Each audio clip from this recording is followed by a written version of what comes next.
our YouTube live listeners, the Facebook listeners, and Zoom listeners. Thank you for joining today Hare on Krishna. session 7 of the Gita Rahasya. We'll cover today, hold your breath, chapters 10, 11, 12, and 13. So 4 chapters today. And let's fasten our seatbelts and get ready for a wonderful ride.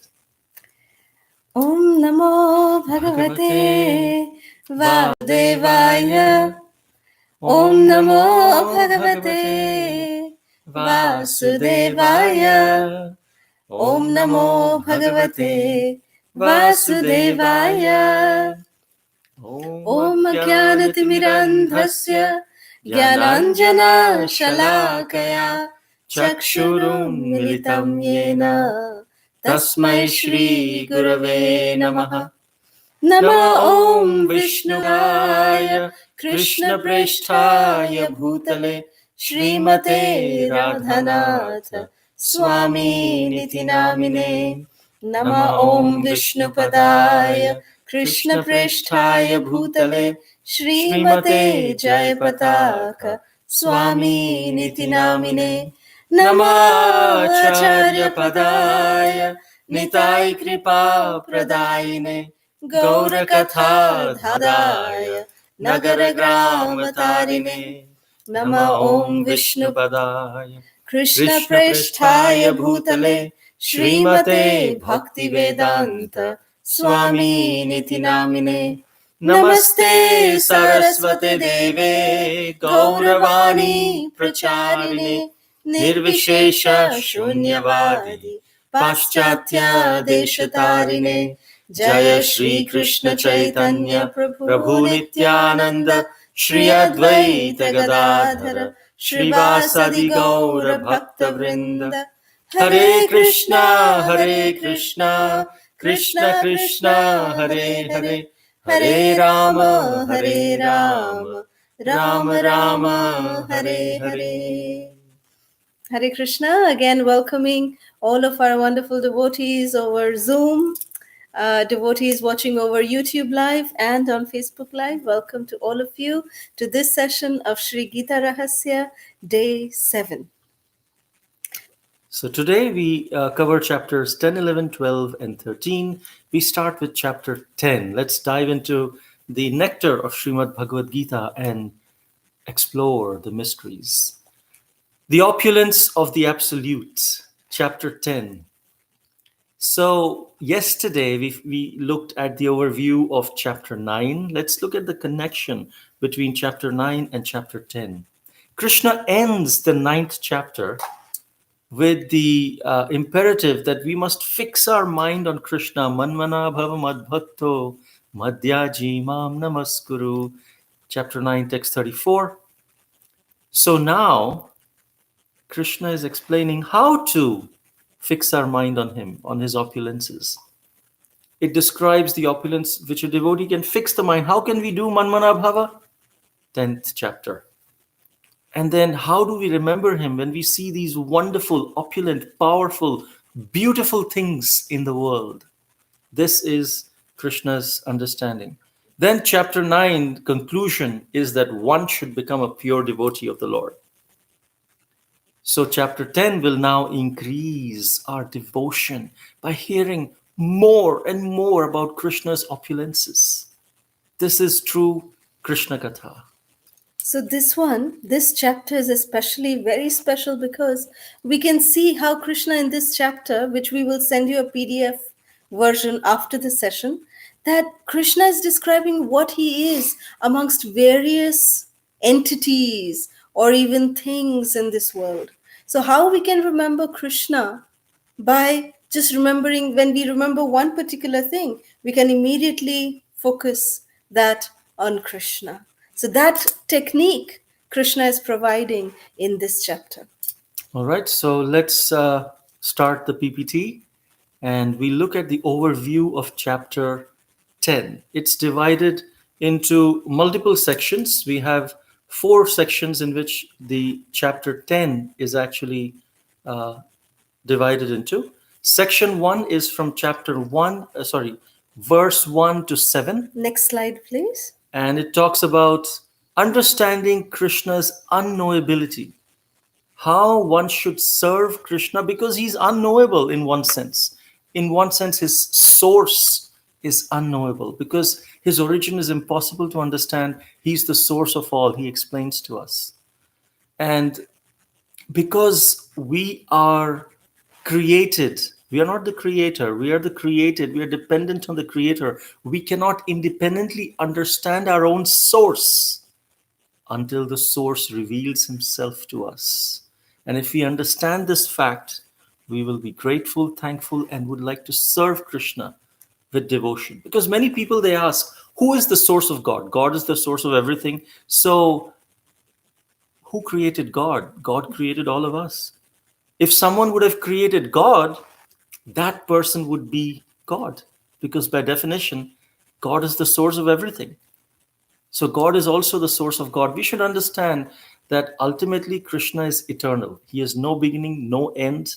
But we are trying to understand Krishna from a very narrow material perspective under the purview of time. We are always, so Krishna will explain here in the 11th chapter how time I am, that Krishna is the source of time.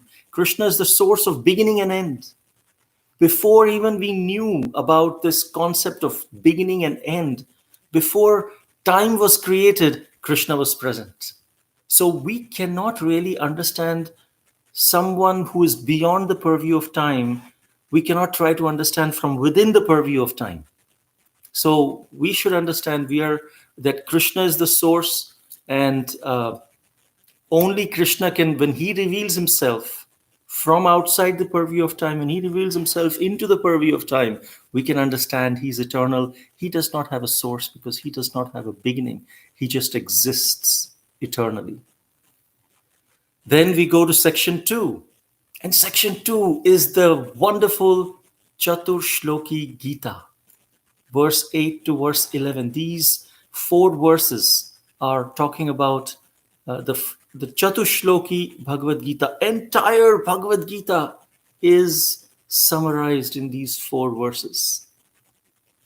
How it explains that Krishna in his opulence is the source of everything, and how his devotees are eager to love him and serve him.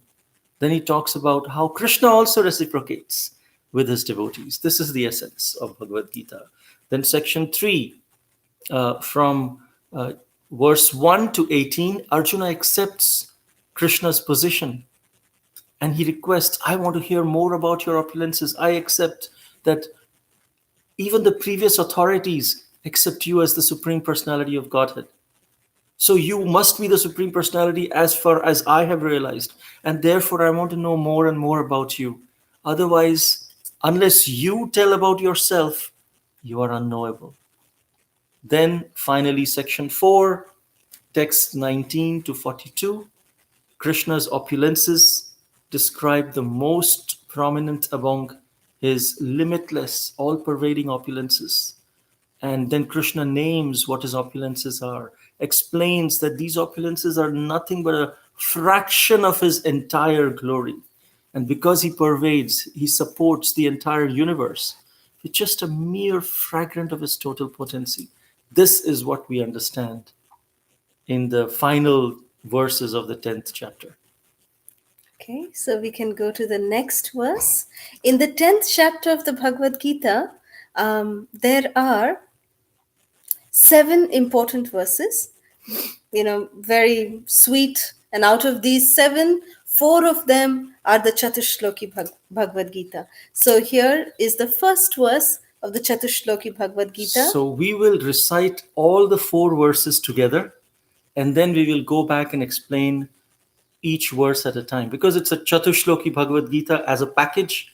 So we want to recite all 4 of them as the essence first.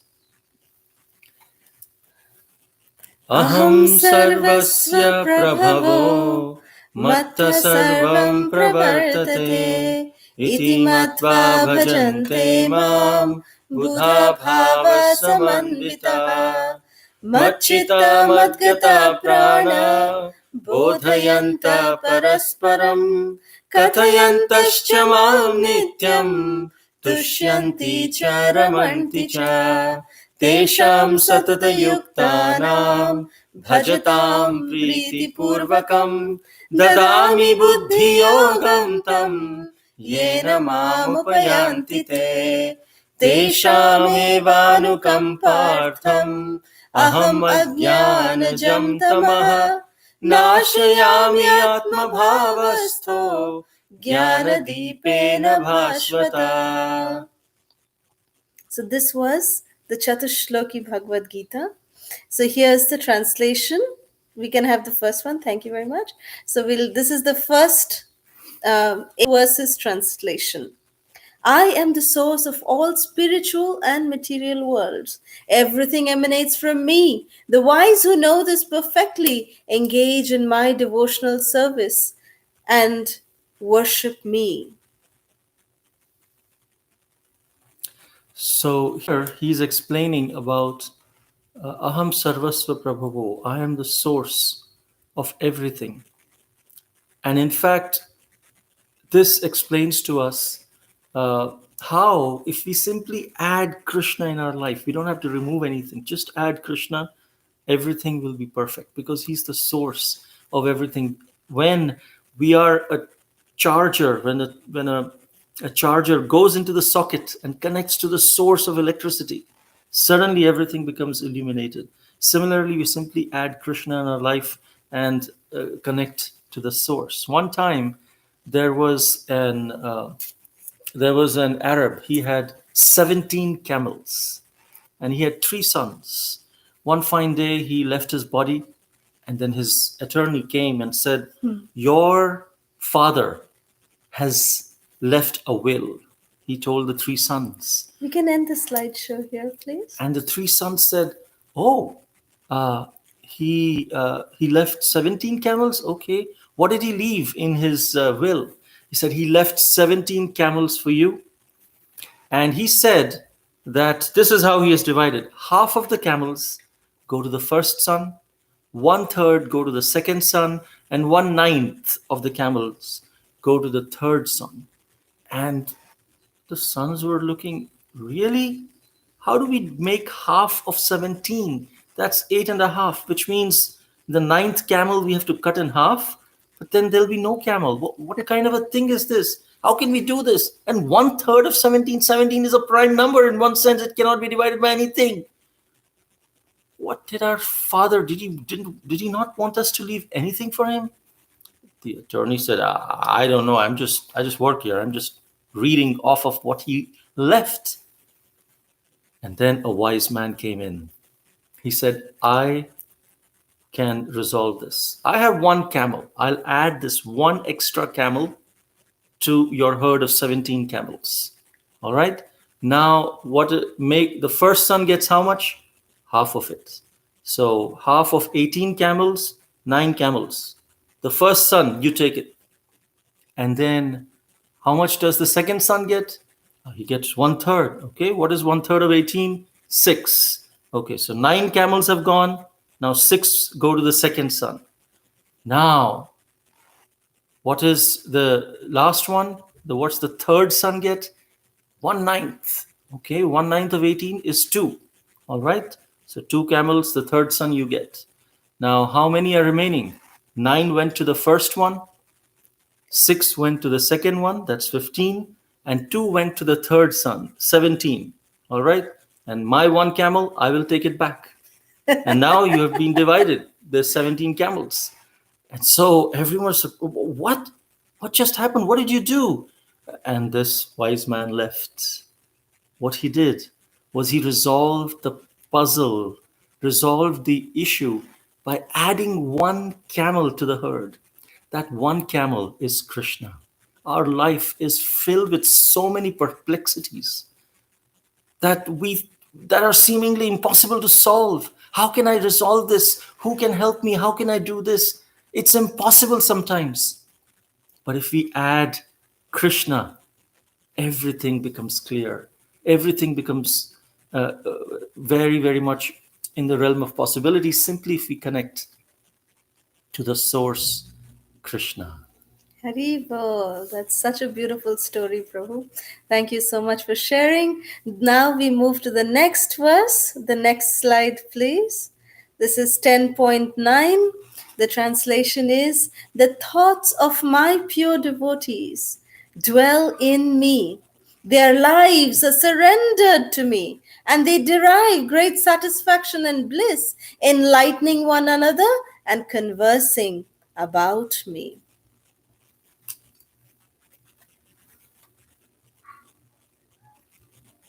So one time, Socrates, the great person, one of his acquaintance came to him and told him that I want to tell you something about your friend, what your friend told me about you.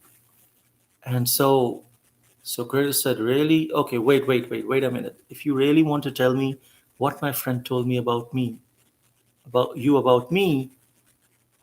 I have a 3 question test. Is it something good? So I don't think so. Okay, is it something kind? No. Is it true? Maybe not. I'm not sure about it. So Curtis said, I don't need to hear. Then I don't need to hear about it. Tell me something else. Tell me something which will help me. If it's not helpful, I don't want to hear about me. Even if it's not kind, at least if it's helpful, it'll be good. So this explains how we should associate with devotees. The association, what is the meaning of the association of devotees? So basically, in the association of devotees, we should not say that, oh, we are all here together, let's go together and watch a movie. In the association of devotees, that is association of devotees. That's not. What do we do in devotee association? The example is given in the Srimad Bhagavatam that there should be no gossip. There should be no, backbiting going on. There should be, no, you know, telling false things, spreading false rumors, spreading things which are not helpful for anyone. This is not good. That is not devotee association. The Srimad Bhagavatam gives us how we must associate with devotees through the life of the Prachetas. The Prachetas, they were 100 brothers. And when Lord Vishnu himself came to see the Prachetas being pleased by their brotherly affection and the trust and love and friendship that they had amongst each other, Lord Vishnu actually mercifully appeared to them and spoke to them that I'm coming in front of you because of the love that you have for each other. So, therefore, when we are in devotee association, we can associate by these 4 principles, these 4 questions we can ask ourselves. First is, how eager am I to serve? Or do I want to be served? That's the first question we need to ask. Why are we associating with devotees? Do we really want to get service or do we want to serve?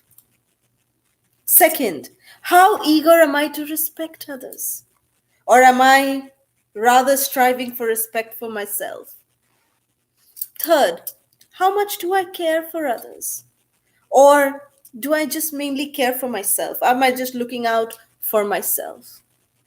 In this regard, Srila Prabhupada says, people don't really care how much we know, but unless they know that we truly care. We may know so many Sanskrit verses, we may know such great knowledge, such great education, but do we have care for each other, for others? Genuine love and care? If we don't, then why will people be even worrying about us? Why would they think that we belong to them? So, therefore, we must have genuine care for others. And the fourth parameter is, am I glad when I see that others are making advancement? Or do I envy them? When others are receiving the mercy, do I like that or do I not like that? That is how we can judge ourselves, whether we are properly associating with devotees or not. And the last parameter that we can depend ourselves on, judge ourselves on, is that am I depending on my own arrangements, or am I completely depending on the mercy of Guru and Krishna? That's like a final kind of a parameter that we can, check whether we are properly associating with devotees or not. So, can we have the next slide, please? And it talks about verse 10. To those who are constantly devoted and worship me with love, I give the understanding which they can come to me. I give the understanding. Just like Narad Muni, when Narad Muni was his mother, in his previous life, his mother was a maidservant. She served the Bhakti Vedantas, cleaning their pots, and Narad Muni also assisted her. And then he would sometimes sit in their association, hear from them. And then one day, her mother left His this. mother. His mother left this world. In the forest, she went and she didn't come back.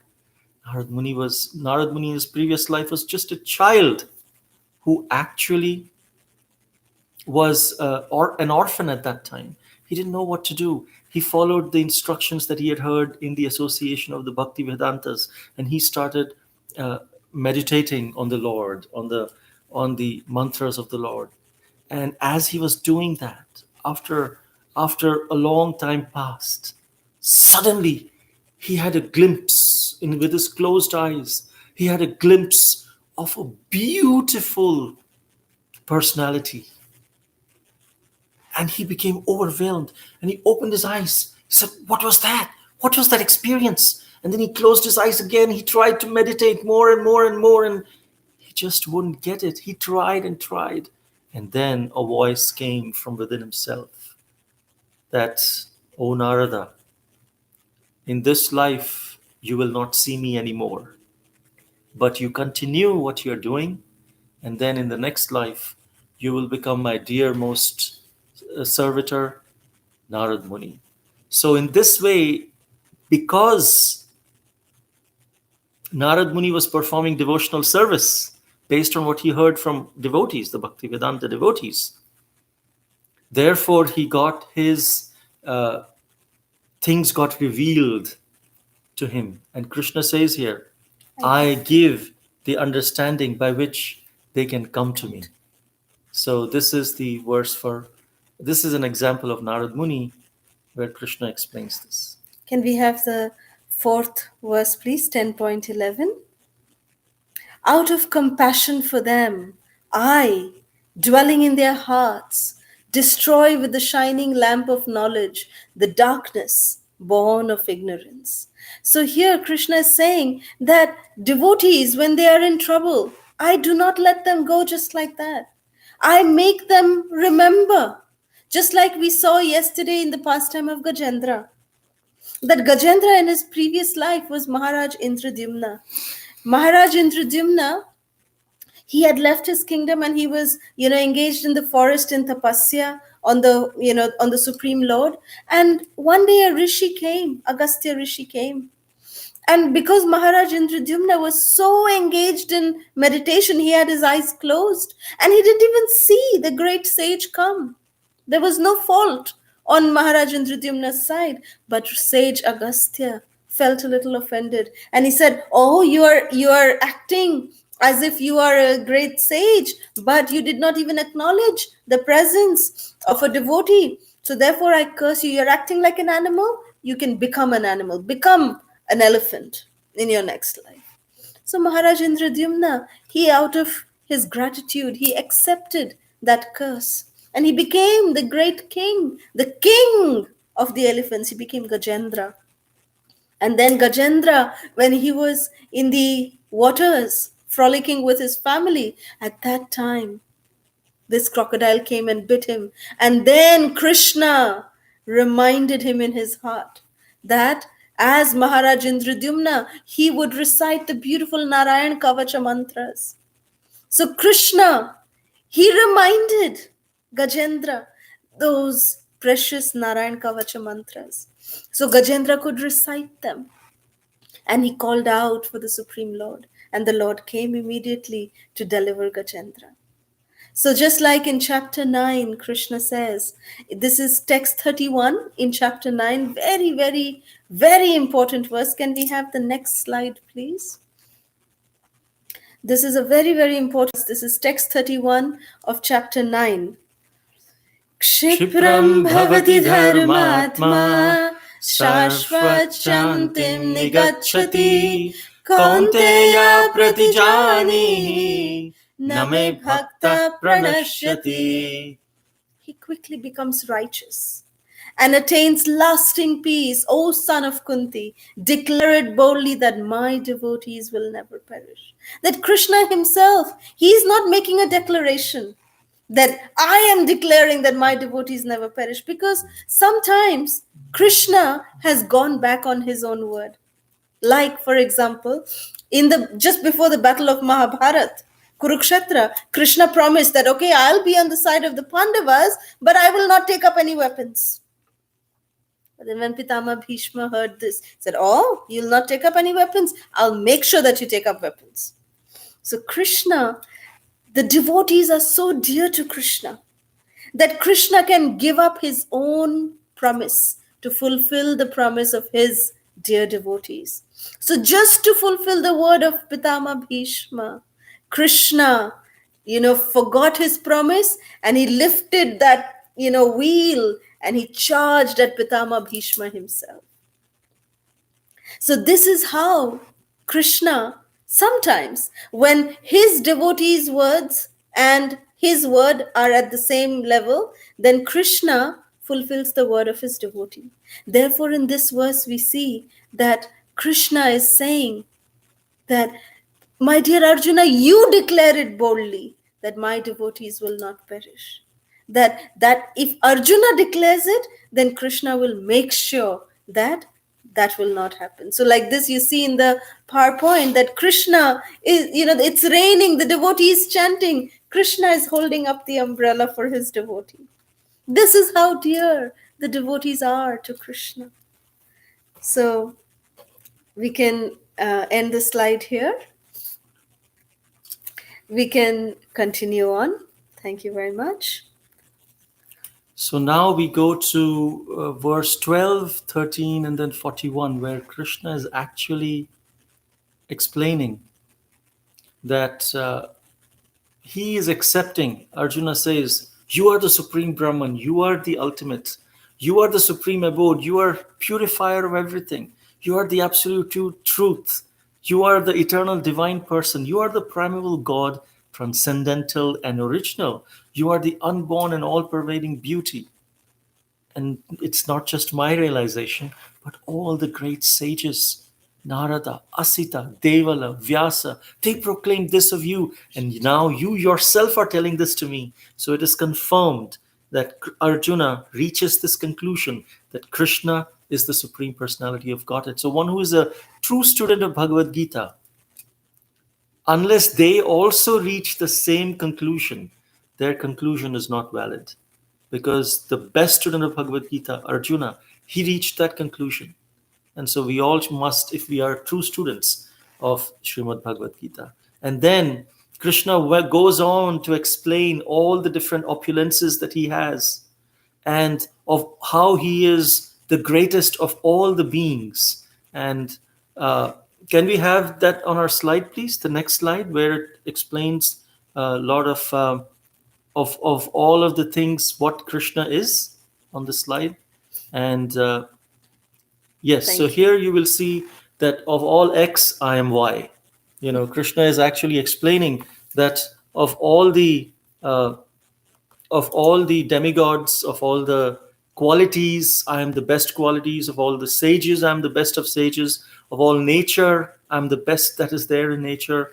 Of all the humans and kings and animals and philosophical truths, I am the best. From laws and crime, I am the best. Vedic mantras, I am the best. So Krishna is explaining, you cannot not remember me. There is nothing. If we can memorize this, whenever these things come in our life, we'll say, oh, this is Krishna said, this is my representation. And we can remember Krishna, Manmana Bhava Madbhakto, in this way. So Krishna concludes this chapter by saying, yes, my dear Arjuna, I have spoken all of these beautiful opulences of mine, but please know that all these mighty creations, they are springing but just by a spark of my splendor. Krishna is saying all of these opulences, they are just a minute spark of my complete splendor. This is how magnanimous Krishna is. And then we can remember, when we see anything glorious, for example, we hear Jeff Bezos and Bill Gates. They are the most richest persons in the world. At that time, we can remember Krishna. We can understand what they have is just a spark of Krishna's splendor. As Krishna is saying, if we can be so enamored by this opulence, how much more we will be enamored by Krishna? If we see anyone beautiful, we should again remember Krishna. How I am enamored by this beauty, how Krishna has given this opulence as a gift. So how much more beautiful Krishna would be. He's the source of all. If we see some strong person, we say this is Krishna's strength. Krishna has gifted the strength to this person for some amount of time, but actually it belongs to Krishna. So let me glorify Krishna. But if we become envious of them, then that means we are actually being envious of Krishna, because those wonderful qualities don't belong to them. They actually belong to Krishna. They've been loaned to all these different people. So this brings us to the next chapter, chapter 11, which is entitled The Universe Form. So here Krishna, he displays his Virat Rupa, Vishwarupa to Arjuna. So let's first see what is the connection between the chapters 10 and 11. We can stop the PPT for now till we discuss connection. Then we'll come to the overview.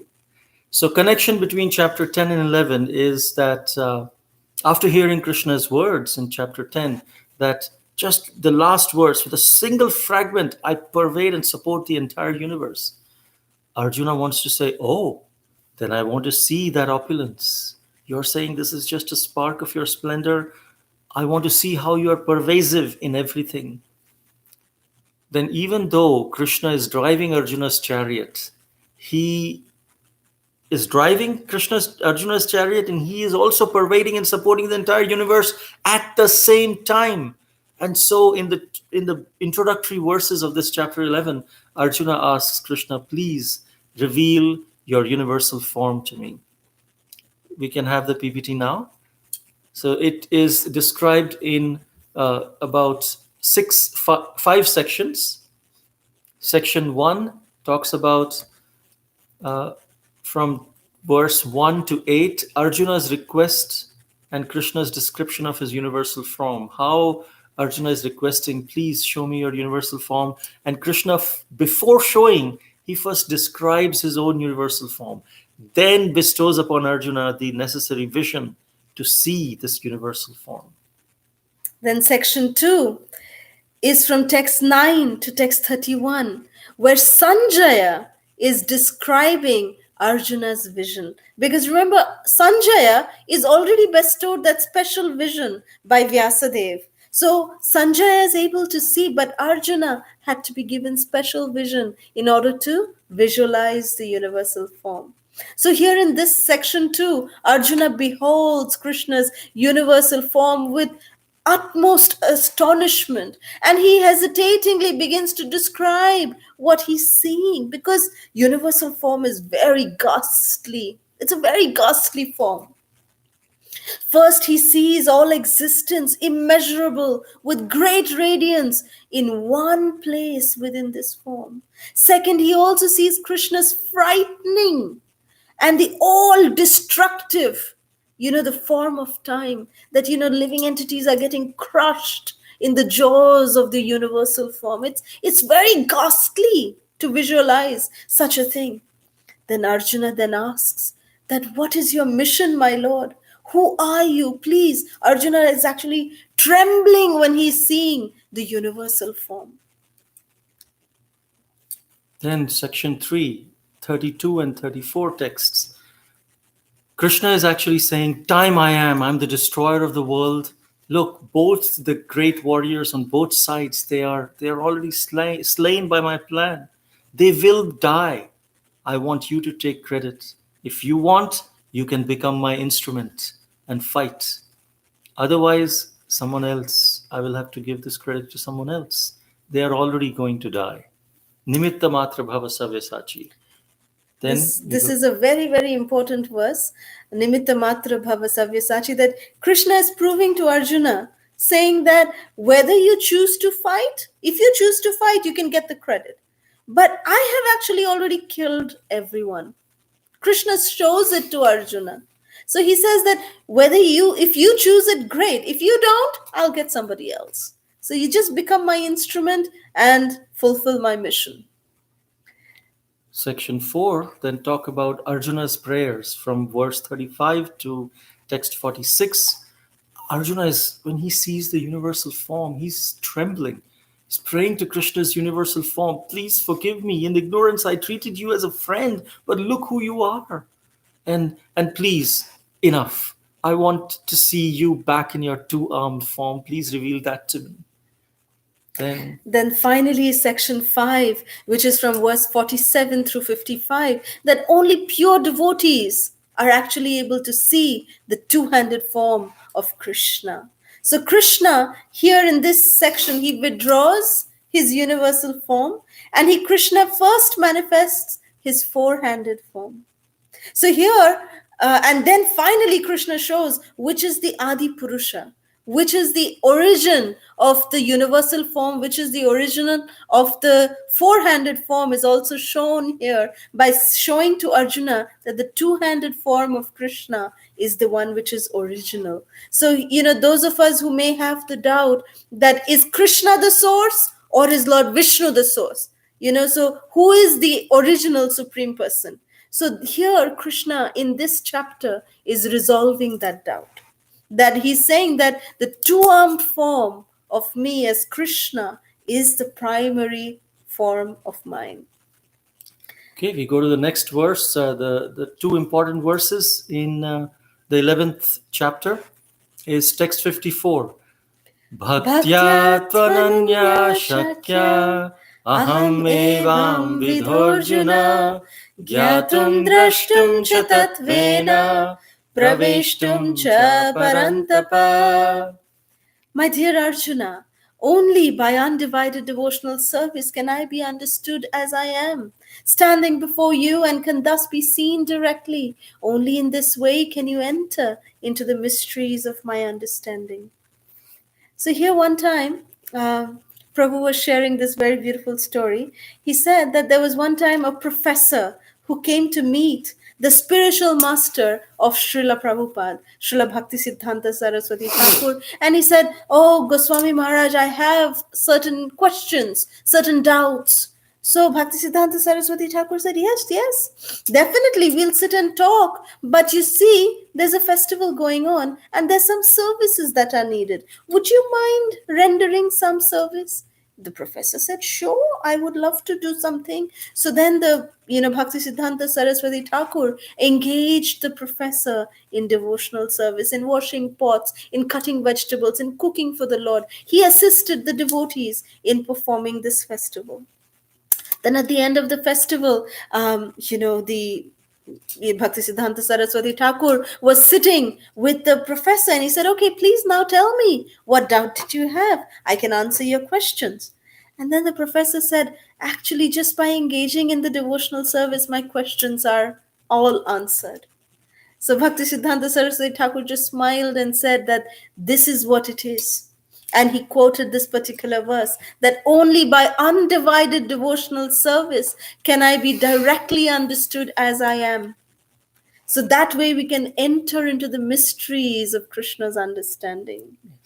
So this brings us to this chapter has only two important verses. The next verse is text 55.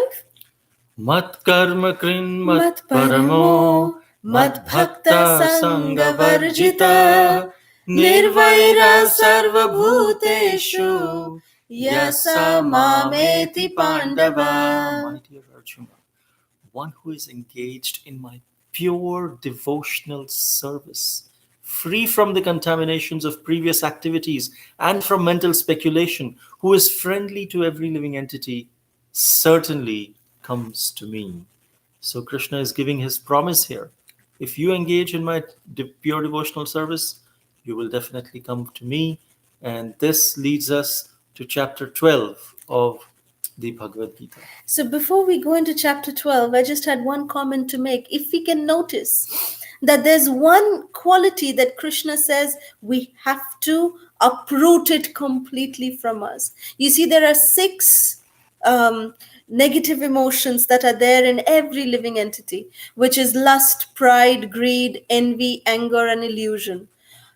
Except for one quality, all of the other five can be engaged in Krishna's service, rather, can be transformed. But envy is such a thing, such a quality, that it has to be uprooted. And that is the reason why Krishna, in all of these verses, Krishna is saying, envy, without envy, nirmatsaranam satam. Nirmatsara. We have to be free of envy. We have to have, nirvaira towards all living entities, to have proper friendly relationship with all living entities, because this envy cannot be dovetailed. It cannot be used or cannot be transformed. It has to be uprooted. So this is one point that we have to remember when we are talking about these negative emotions. So now this brings us to chapter 12, which is entitled Devotional Service. We should remember that this is the main content of that jewel box of Vishwanath Chakravarti Thakur. So this chapter 12 is that main ingredient of the jewel box. Yeah, from chapter 6 to chapter 12, but it ends. From after this chapter, we will start with the lid, the Jnana Yoga section. This is the final section of the final chapter of the Bhakti Yoga section. So, chapter 11, Arjuna, he understands the impersonal opulences of the Lord, which are so infinite. But now Arjuna wants to hear about devotional service. And he wants to clarify his position as a devotee, as opposed to a jnani who renounces work. So he is again, now slowly he's coming out of his understanding that I need to renounce and go to the forest. Now he understands I should engage in devotional service, but he wants to now confirm, well, now I'm understanding that I should engage in devotional service. And that is correct, right? It's not about renouncing, because there is a slight doubt still. Maybe Krishna will say, yeah, you should renounce. But this is the final section after which Arjuna does not bring up this doubt of renouncing. And then he's saying also, look, I saw your universal form.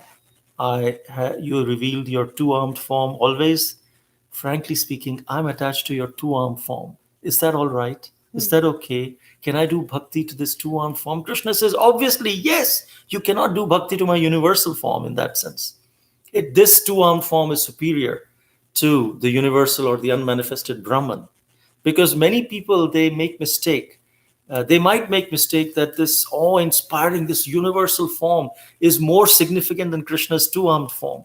So right after Krishna shows the two-armed form, Arjuna clarifies, confirms from Krishna on our behalf that, okay, this was a wonderful thing that you showed, but this is not which is higher.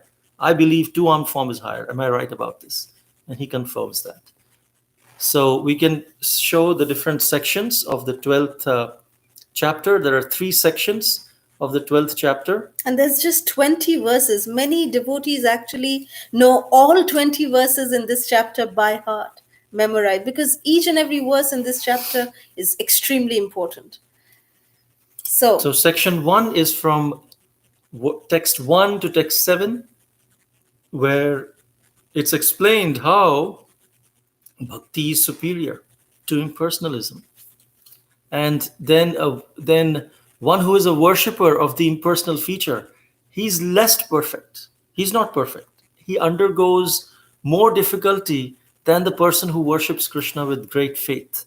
If you worship Krishna with faith, you will undergo less. And then it's the path of devotion which is recommended, because it is not only easier to follow, but also because Krishna personally takes charge of delivering rather than doing our endeavor ourselves as in the impersonal path.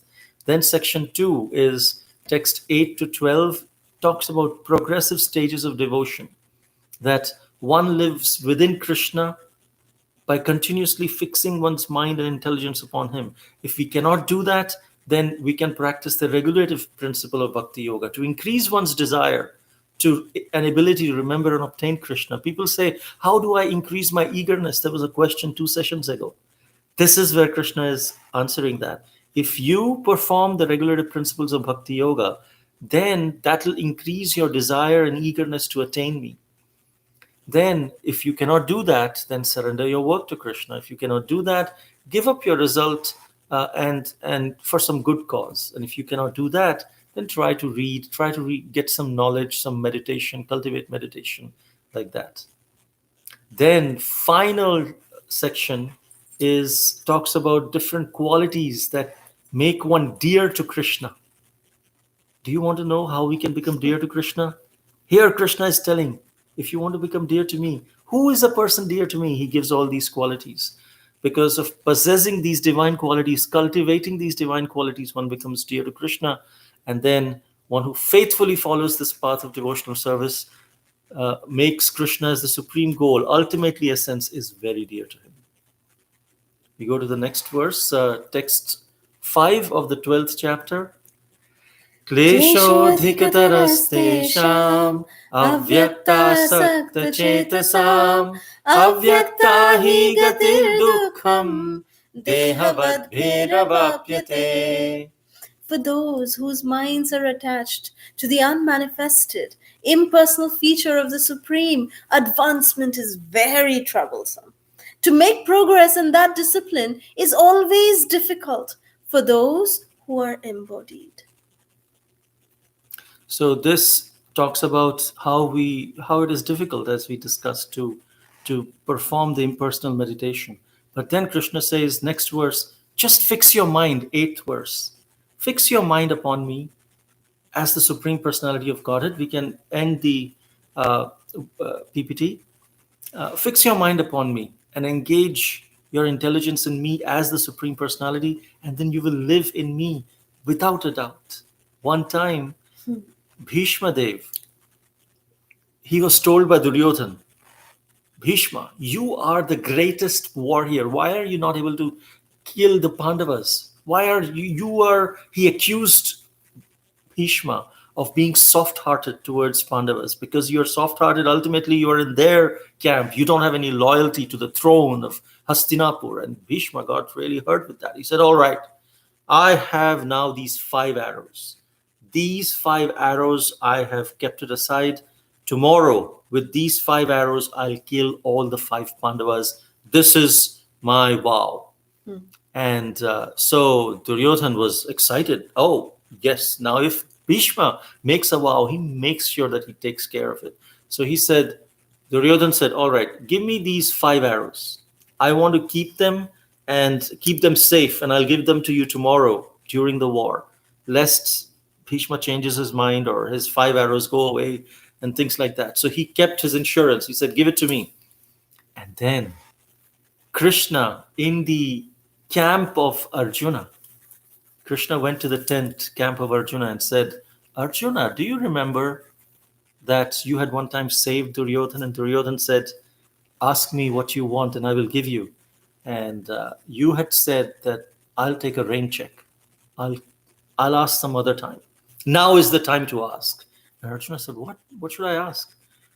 He said, go and ask Duryodhan about the 5 arrows of Bhishma. And Arjuna said, what? Just do what I'm saying, Krishna said. All right. Arjuna, without understanding, he just went, had faith in Krishna, went to Duryodhan. He went to the camp and he said, Duryodhan, do you remember the time that I saved you? And then at that time you had asked me to ask anything from you and you will give me. I told you I'll ask later. Now the time has come. Duryodhan said, all right, other than winning the war or surrendering, that I surrender to you, ask me anything, I'll give you. So Arjuna said, I want the 5 arrows that Bhishma gave you. Duryodhana is shocked. How do you know that? No one else except me and Bhishma know about those 5 arrows. How did you come to know? And then Arjuna said, Krishna told me. And that was the only moment that Duryodhana had this doubt that could Krishna be the Supreme Personality of Godhead? He's, after all, not a magician. He's not the person that I thought he is. He could be how did he know if he's not the Supreme Personality of Godhead? And so at this point, we understand how Krishna takes care of his devotee. Because Arjuna was always thinking of him, therefore, Krishna did everything to protect his devotee. Then we go to text 9. My dear Arjuna, O winner of wealth, if you cannot fix your mind upon me without deviation, then follow the regulated principles of Bhakti Yoga. In this way, you will develop a desire to attain me. So Krishna is saying, okay, if you can't do this, if this is too high level for you, there's here, I'm giving you a lower level. So Krishna is saying that, okay, follow some principles, follow some regulations, follow some rules. So Srila Prabhupada has given that to us, chanting 16 rounds, following the 4 regulative principles, serve the devotees. In the association of devotees, attend Mangalarti, attend, the morning program. And ultimately, the ultimate of all of this is Kirtaniya Sadahari, that we should be able to chant the Hare Krishna Mahamantra all the time. That is the purpose of rules and regulations. Then we go to the next verse, verse 10. That is the PPT that we are on. That's okay. Let's have that. Abhyasepya samarthosi Matkarma paramo bhava madartham api karmani kurvan siddhim avapsyasi. If you cannot practice even the regulations of Bhakti Yoga, then just try to work for me. Because by working for me, you'll come to the perfect stage. Ultimately, think of me always, remember me always. But if you cannot remember 24 hours a day, every moment, then follow the principles of Bhakti Yoga and develop a desire. If you cannot do that, then work for me at least. Okay, you cannot follow the regular principles, you cannot chant, then you work for me in some way. Work for me to give money, to give charity, to give the results of your work to Krishna in some way. Help the preachers who are spreading the glories of the Lord. In this way, you can work for me. But ultimately, Krishna is building all of this. He's giving all of these options. But the ultimate purpose is to come to the perfectional stage. Not to just stay in this, but to come to the perfectional stage. So the last 8 verses from text 13 to 20 actually talk about how we can be dear to Krishna. So that is the homework assignment for everyone, to read these 8 verses of how we can become dear to Krishna ultimately, and make Krishna as the final goal as per Krishna. So tomorrow we will check the assignment. I mean, the next session, which is on Monday evening US time, Tuesday morning India time. Yes. Next slide. This next slide gives the essence of the 12th chapter. How Krishna is saying, keep your mind fixed on me. If you cannot do that, then follow the regular principles of sadhana bhakti. If you cannot do that, work for Krishna. If you cannot do that, then cultivate knowledge, meditation, and renunciation. So now, as we said, now with chapter 12, we have completed the jewel section. You remember the jewel box? The bottom section is the Karma Yoga section. The top lid is the Jnana Yoga section from chapter 13 to 18. But the middle portion is the jewel in the jewel box, which is chapter 7 to 12, which we have completed. And now with chapter 13, we are entering into the jewel-studded lid of the jewel box. So, this chapter 13 is entitled Nature, the Enjoyer, and Consciousness. So, now we'll try to understand what is the connection between chapters 12 and chapter 13. So this chapter 13 is the introduction to Jnana Yoga, because in chapter 6 to 12, Krishna concluded his description of Bhakti Yoga. Then 13 to 18, he described about Jnana Yoga. So one might ask, if bhakti is the cultivation of the yoga ladder, we said there's karma yoga, jnana yoga, dhyana yoga, and bhakti yoga. Then if bhakti is the ultimate, why is jnana section presented after bhakti? Bhakti should be the last 6 chapters, should have been bhakti. Why is it so? Here Krishna explains. Because when we understand the connection between bhakti and jnana, we will understand the reason. In the 7th verse of the 12th chapter, Krishna has explained that I promise that I will save the devotees from the path of birth and death. But these chapters 13 to 18 fulfill that promise by supplying this philosophical knowledge. Although we call this upper lid as the Jnana section, in truth, the entire Bhagavad Gita is Bhakti Yoga. The first 6 chapters discuss how to achieve bhakti through one's work. But ultimately, we have to achieve bhakti. Then the last 6 chapters discuss how to achieve bhakti through knowledge. And then the middle section discusses bhakti itself. So entire section is Bhakti Yoga. It's not Karma Yoga separate from bhakti, Jnana Yoga separate from bhakti. It is how to attain bhakti through karma, how to attain bhakti through jnana. So jnana has its use in our detachment, but without the touch of bhakti, karma and jnana are useless. This is another reason why the discussion of bhakti comes in the middle of the Bhagavad Gita, where it can remain in contact with both karma and jnana. If we had karma yoga, jnana yoga, and bhakti yoga, then only jnana yoga is in touch with bhakti yoga. Karma yoga is removed from bhakti yoga. But if bhakti yoga is in the middle, karma yoga is also in touch with bhakti yoga, jnana yoga is also in touch with bhakti yoga. That's why bhakti yoga is in the middle chapters, the most important. So, can we have the next slide, please? So, in this chapter 13, of course, there's no important verses, but we have 5 sections of this particular chapter. So, the first section is talking about from text 1 to text 7. Arjuna asks 6 questions, and Krishna explains the field of activities and the knower of the field. Then, section 2, Krishna explains the process of knowledge and liberation, where he's answering the 5th question of Arjuna, where the process of knowledge, he explains, is the activities by which a soul can get the knowledge beyond the limitations, and he can transcend the field of activities. Then, section 3, Krishna addresses the 6th question of Arjuna. What is the object of knowledge?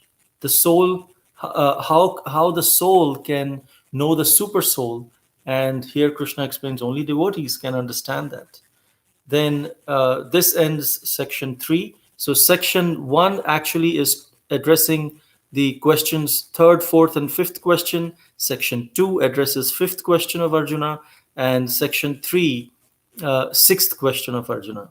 Then in section 4, from verse 20 to verse 26, Krishna explains what is Prakriti, what is Purusha, what is the union of Prakriti and Purusha. And this is where he answers the first and second question. So Krishna does not answer Arjuna's 6 questions in chronology. He answers the first and second last. He talks about Prakriti and Purusha, how the material nature causes different changes, how the living entity gets good and bad according to the qualities he has acquired due to the modes of the material nature. And then he talks about the super soul, the Paramatma Purusha, the Kshetragya, one who understands all bodies, not just one body. And how he's the overseer, he's the permitter, talks about the super soul.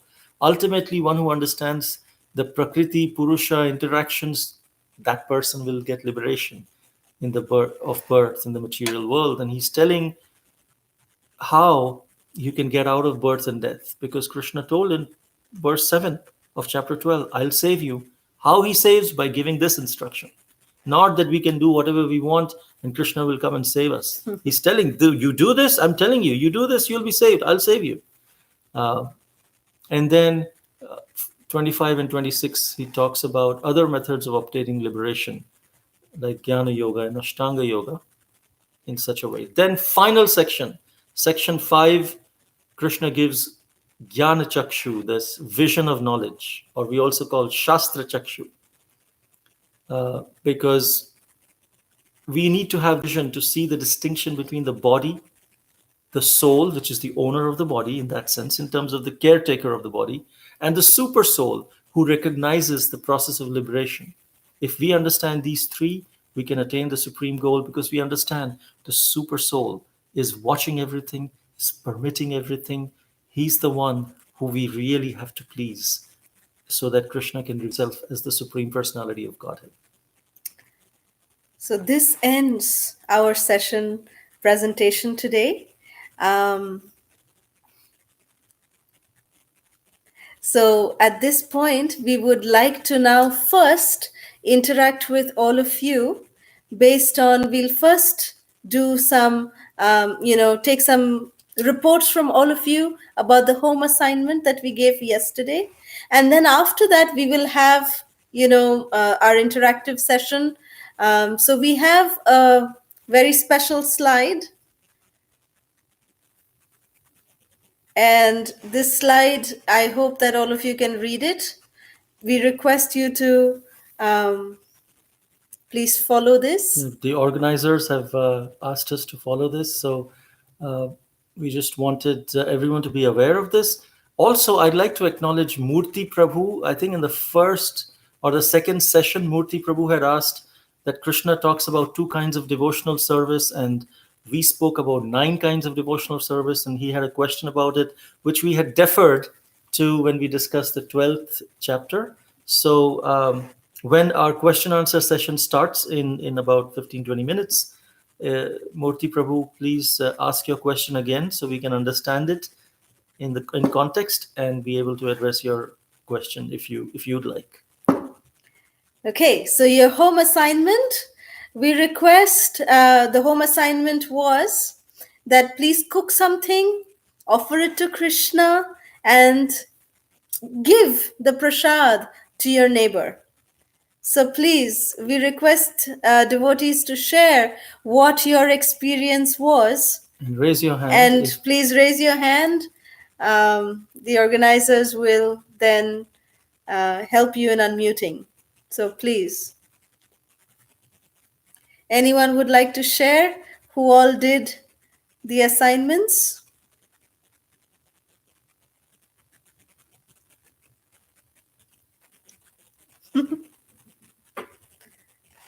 If you can raise your hand on Zoom. Yes, we Using see. the app. Okay. And our organizers will call out the one who could speak. Okay, we have... They will unmute the person who speaks. Hare Krishna. Hare Krishna. Dandavat Pranam. Actually, I discussed with my Sambandhi, that is my daughter-in-law's mother. Yesterday, she had come to our house. She was really impressed, especially the point where we women feel that we are yone, low yone, like that. And promptly, like this has been going on and on in my mind, and exactly I was wondering who will clarify this. And I, in fact, asked in other sessions also, where I attended Bhagavad Gita session. But your answer was like, before we could answer and ask fluently, you came out promptly with that answer. So we liked it very much. And she has also taken up, like she is very much interested in learning about Bhagavad Gita. So I told her definitely Mataji and Prabhuji will be, like she can continue now itself as well. They will be giving more classes also. So absolutely. Thank you very much, Mataji and Prabhuji. Hare Krishna. Thank you. Hare Krishna. Thank you so much. So while we appreciate this, thank you. Our question is, if anyone has please raise your hands if you have completed the home assignments that was given, specifically the one to cook something, offer to Krishna, give your neighbor prasad, and share your realizations Experience. on that. We will have a question, answer, and comment section later, but right now we are just looking for the home assignments. Daddy, my mama made some food, and then we offered to deities. After that, we offered to the forefathers. Then my dad took it to homeless people. Oh, wonderful, wonderful. Thank you, Garima. Thank you. Thank you so much, Bacha, for doing that. And also for all of your information, our organizers said that they would, everyone would be muted, and only they'll unmute the person who is selected after they raise their hand. So thank you, Garima. Thank you for sharing. So next, can we have someone being unmuted, please? Hare Krishna Mataji, Dhanvat Pranam Mataji. Hare Krishna, Samya. Yesterday we cooked sweet rice for Krishna Mataji with milk and rice, and it was very delicious, Mataji. After offering to Krishna, due to COVID situations, no one is coming, so we shared among our family itself. We are six members, Mataji. Daily we used to offer, Mataji, but as a home assignment, I did specially for my mother. Specially did for Krishna sweet rice, Mataji. Okay. It's very delicious, Mataji. Thank you, Mataji. Thank you, Soumya. Hare Krishna. Okay, I think Shampriya Mataji has a raised hand. Hare Krishna Mataji, Hare Krishna Prabhuji, Dhanvat Pranam.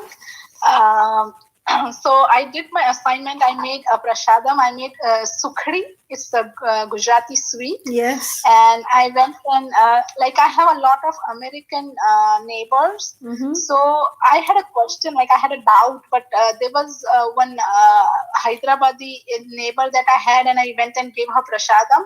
So she called me back and she told me that Mataji, the prasadam was very, very nice. So, but I want to give the prasadam to more of the neighbors, but who were American. But then I have that doubt in my mind that if I give them the prasadam, and if they would not eat it and they would throw it away. Yeah. So I was a little scared, so I did not give. So if you can little bit explain whenever you have time. Sure. I think that's a very, very valid question. Generally, what we do when we want to distribute prasad to localites, especially Americans, what we do is that to new people, even Indians for that matter, because sometimes even Indians can be skeptical, and especially with all the fraudism and so many things happening in today's day and age, people very often do not like to trust. So therefore what we generally do is we just make cookies and we just put it in some little goodie bags or something, and then if it's our neighbor, we can say that introduce ourselves, we live just down the street, this is our house number, and there's a special festival at our home, maybe a birthday of our one of our family, so here's some cookies for you. You do not have to tell that this is blessed or this is prasad. Do not say that. Sometimes people do not take it if we say that. So just give it to them as a birthday cookies like that. That is much more better because people take it more readily. They believe more readily in that way, and especially when you say that, okay, I just live down the street and things like that. That's just been our experience. I hope this helps you. Thank you so much. All right, so we go to the next I think session. Shamala. Yes, yeah. Hare Krishna Mataji, Hare Krishna Prabhuji. Hare Krishna. Actually, I shared it to my sister-in-law, Mataji. So she was telling she is planning to make some snacks and sell it in their apartment. So I told you can make it as prasad. and you don't want to say it as a prasad, so but you can make it like a prasad and then you can sell. So many people got, and I hope they will all get benefited. Hari Bol. Thank you, Shamala. Thank you so much. Okay, so We go to the next section. If you can please share one thing that you learned new today, and please raise your hands and you'll be unmuted.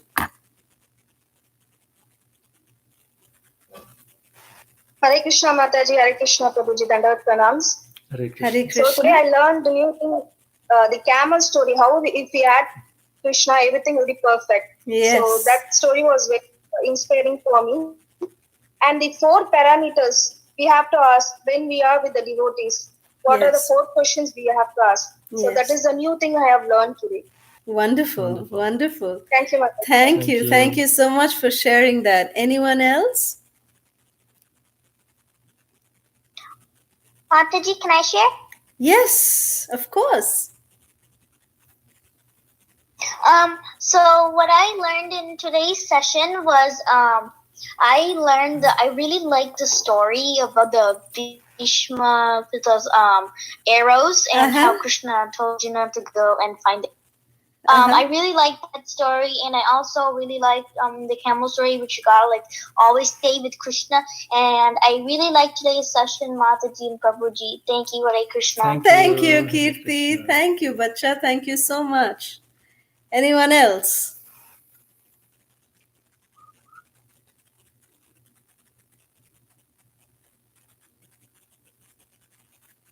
We want to also give chance to some. We'd like to encourage someone who has not yet shared so far in the session to please share your realizations. Hare Krishna. Hare Krishna. Hare Krishna, Anjuji. Dandavat Pranam. Dandavat Pranam. Yeah, so like everything is so much of learning, you know. The story of camel was really inspiring. Also, we know that we have to include Krishna, but that is always when you hear more and more and more, you know, okay, you have to do it. So include Krishna, and the things become so easy and so thin, which we sometimes just forget in our, you know, this material world, or we just forget in the. And other thing which I also learned today was like, you know, about the bhakti yoga. I know that bhakti is the most thing that he wants, the thing that he doesn't give bhakti so easily. But like, you know, there is nothing more than the bhakti yoga. Like, so, like Prabhuji said, full Bhagavad Gita is only bhakti yoga. Otherwise, you used to split it in 5 things and all.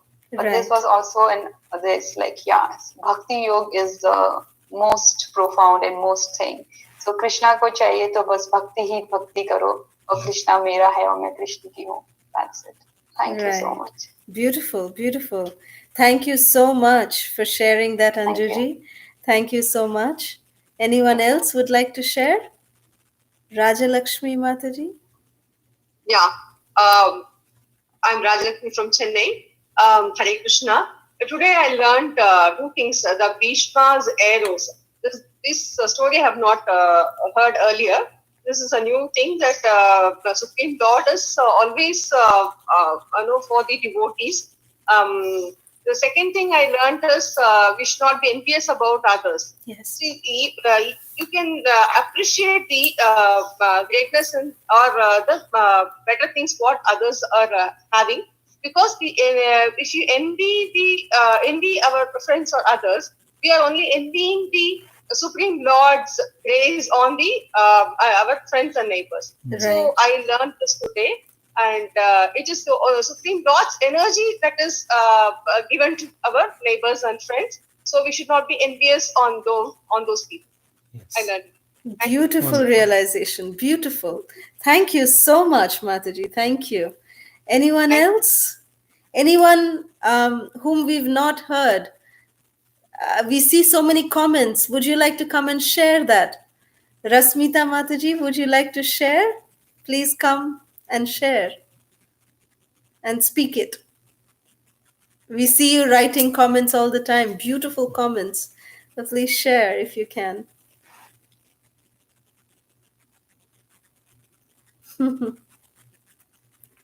Okay, should we?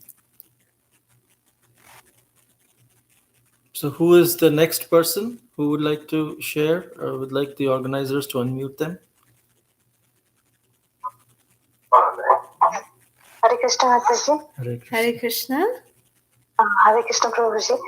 I want to say, I learned today is the most 6 negative things which I had touched, and also the Narada Muni's story, and this is always we in my home I prepared prasad. What we ate, I gave Krishna first, then we ate. Wonderful. Wonderful. Thank you so much. This is Rasmita Mataji. Till means the last 6 months, Corona started, that time we have continued. Okay. Wonderful. Thank you. Thank you so much for sharing. Anyone else would like to share? I think there are some hand raises. The organizers, please, can you unmute them? Garima. Yes, Karima. I learned that Krishna showed Arjuna the universal form, and Arjuna said, "You were my friend. Now you're my Lord. Please show me your two-handed form." And only a pure devotee can see the Lord's two-handed form. Wonderful, wonderful. Today we have Darshan also. He's such a cutie pie. And you're such a cutie pie. Thank you, Garima. Haribol. Thank you, Bacha. Beautiful realization. Thank you for sharing. Who'd like to go next? Hare Krishna Mataji, Shyampriya Devi Dasri. Hare Krishna Mataji. So Mataji, I learned the quality that you were talking about, that we should be free of envy, and and we should have good relation with everybody. That is the main thing that we have to put in our lives. And then the story about the professor that who came with his doubts to Bhakti. Saraswati Goswami about the doubts. So then after he put him to Krishna services, all the doubts went away. So that is really, really nice that if we do Krishna services, then automatically all our doubts will go away. So I really like that too. Wonderful. And even I learned about, I didn't know that, like how Prabhuji was saying that Krishna's two-handed form is the form that we have to worship. So that also I got to learn new. Thank you, Mataji. Jai, Jai. Thank you. Soumya also had the same comment. So thank you, Soumya. All right. So now the next assignment, we'll request all of you to please write down or share in what opulences do you see Krishna? Like in the elements, in animals, nature, law. How do you see Krishna in all of these? Just one that you like. Like, for example, Krishna says, Rasoham apsu konteya, that I am the taste in water. So when we drink water, I remember Krishna. So that's my sharing of what opulence I see Krishna in, one of the opulences. So what is one opulence that you immediately see Krishna in? Like Krishna says, amongst the many hooded Nagas, I am Ananta. So how do we remember Krishna in all of these different opulences? Just share one. Then, or qualities, like Krishna says, of those who seek victory, I am morality. Amongst all the stars, I am the moon. Amongst immovables, I am the Himalaya. I'm just giving you some things to think about, and something that you know, or maybe you could say, well, I see insert certain person. Yeah, okay. Wow, Shamala, beautiful comment. When we see the Niagara Falls, we can see it as a creation, as a mystical creation of Krishna. Thank you, Shamala. Beautiful comment. If you could please raise your hands, and we'd be happy to hear from you. We'd also encourage some new people to share, those who have not shared earlier. Please don't be shy. We are very, very excited and happy to hear from all of you. We are sitting here, you're sitting there. So don't worry, we're not going to eat you. We are pure Krishnatarians. We don't eat anyone. So please come and share.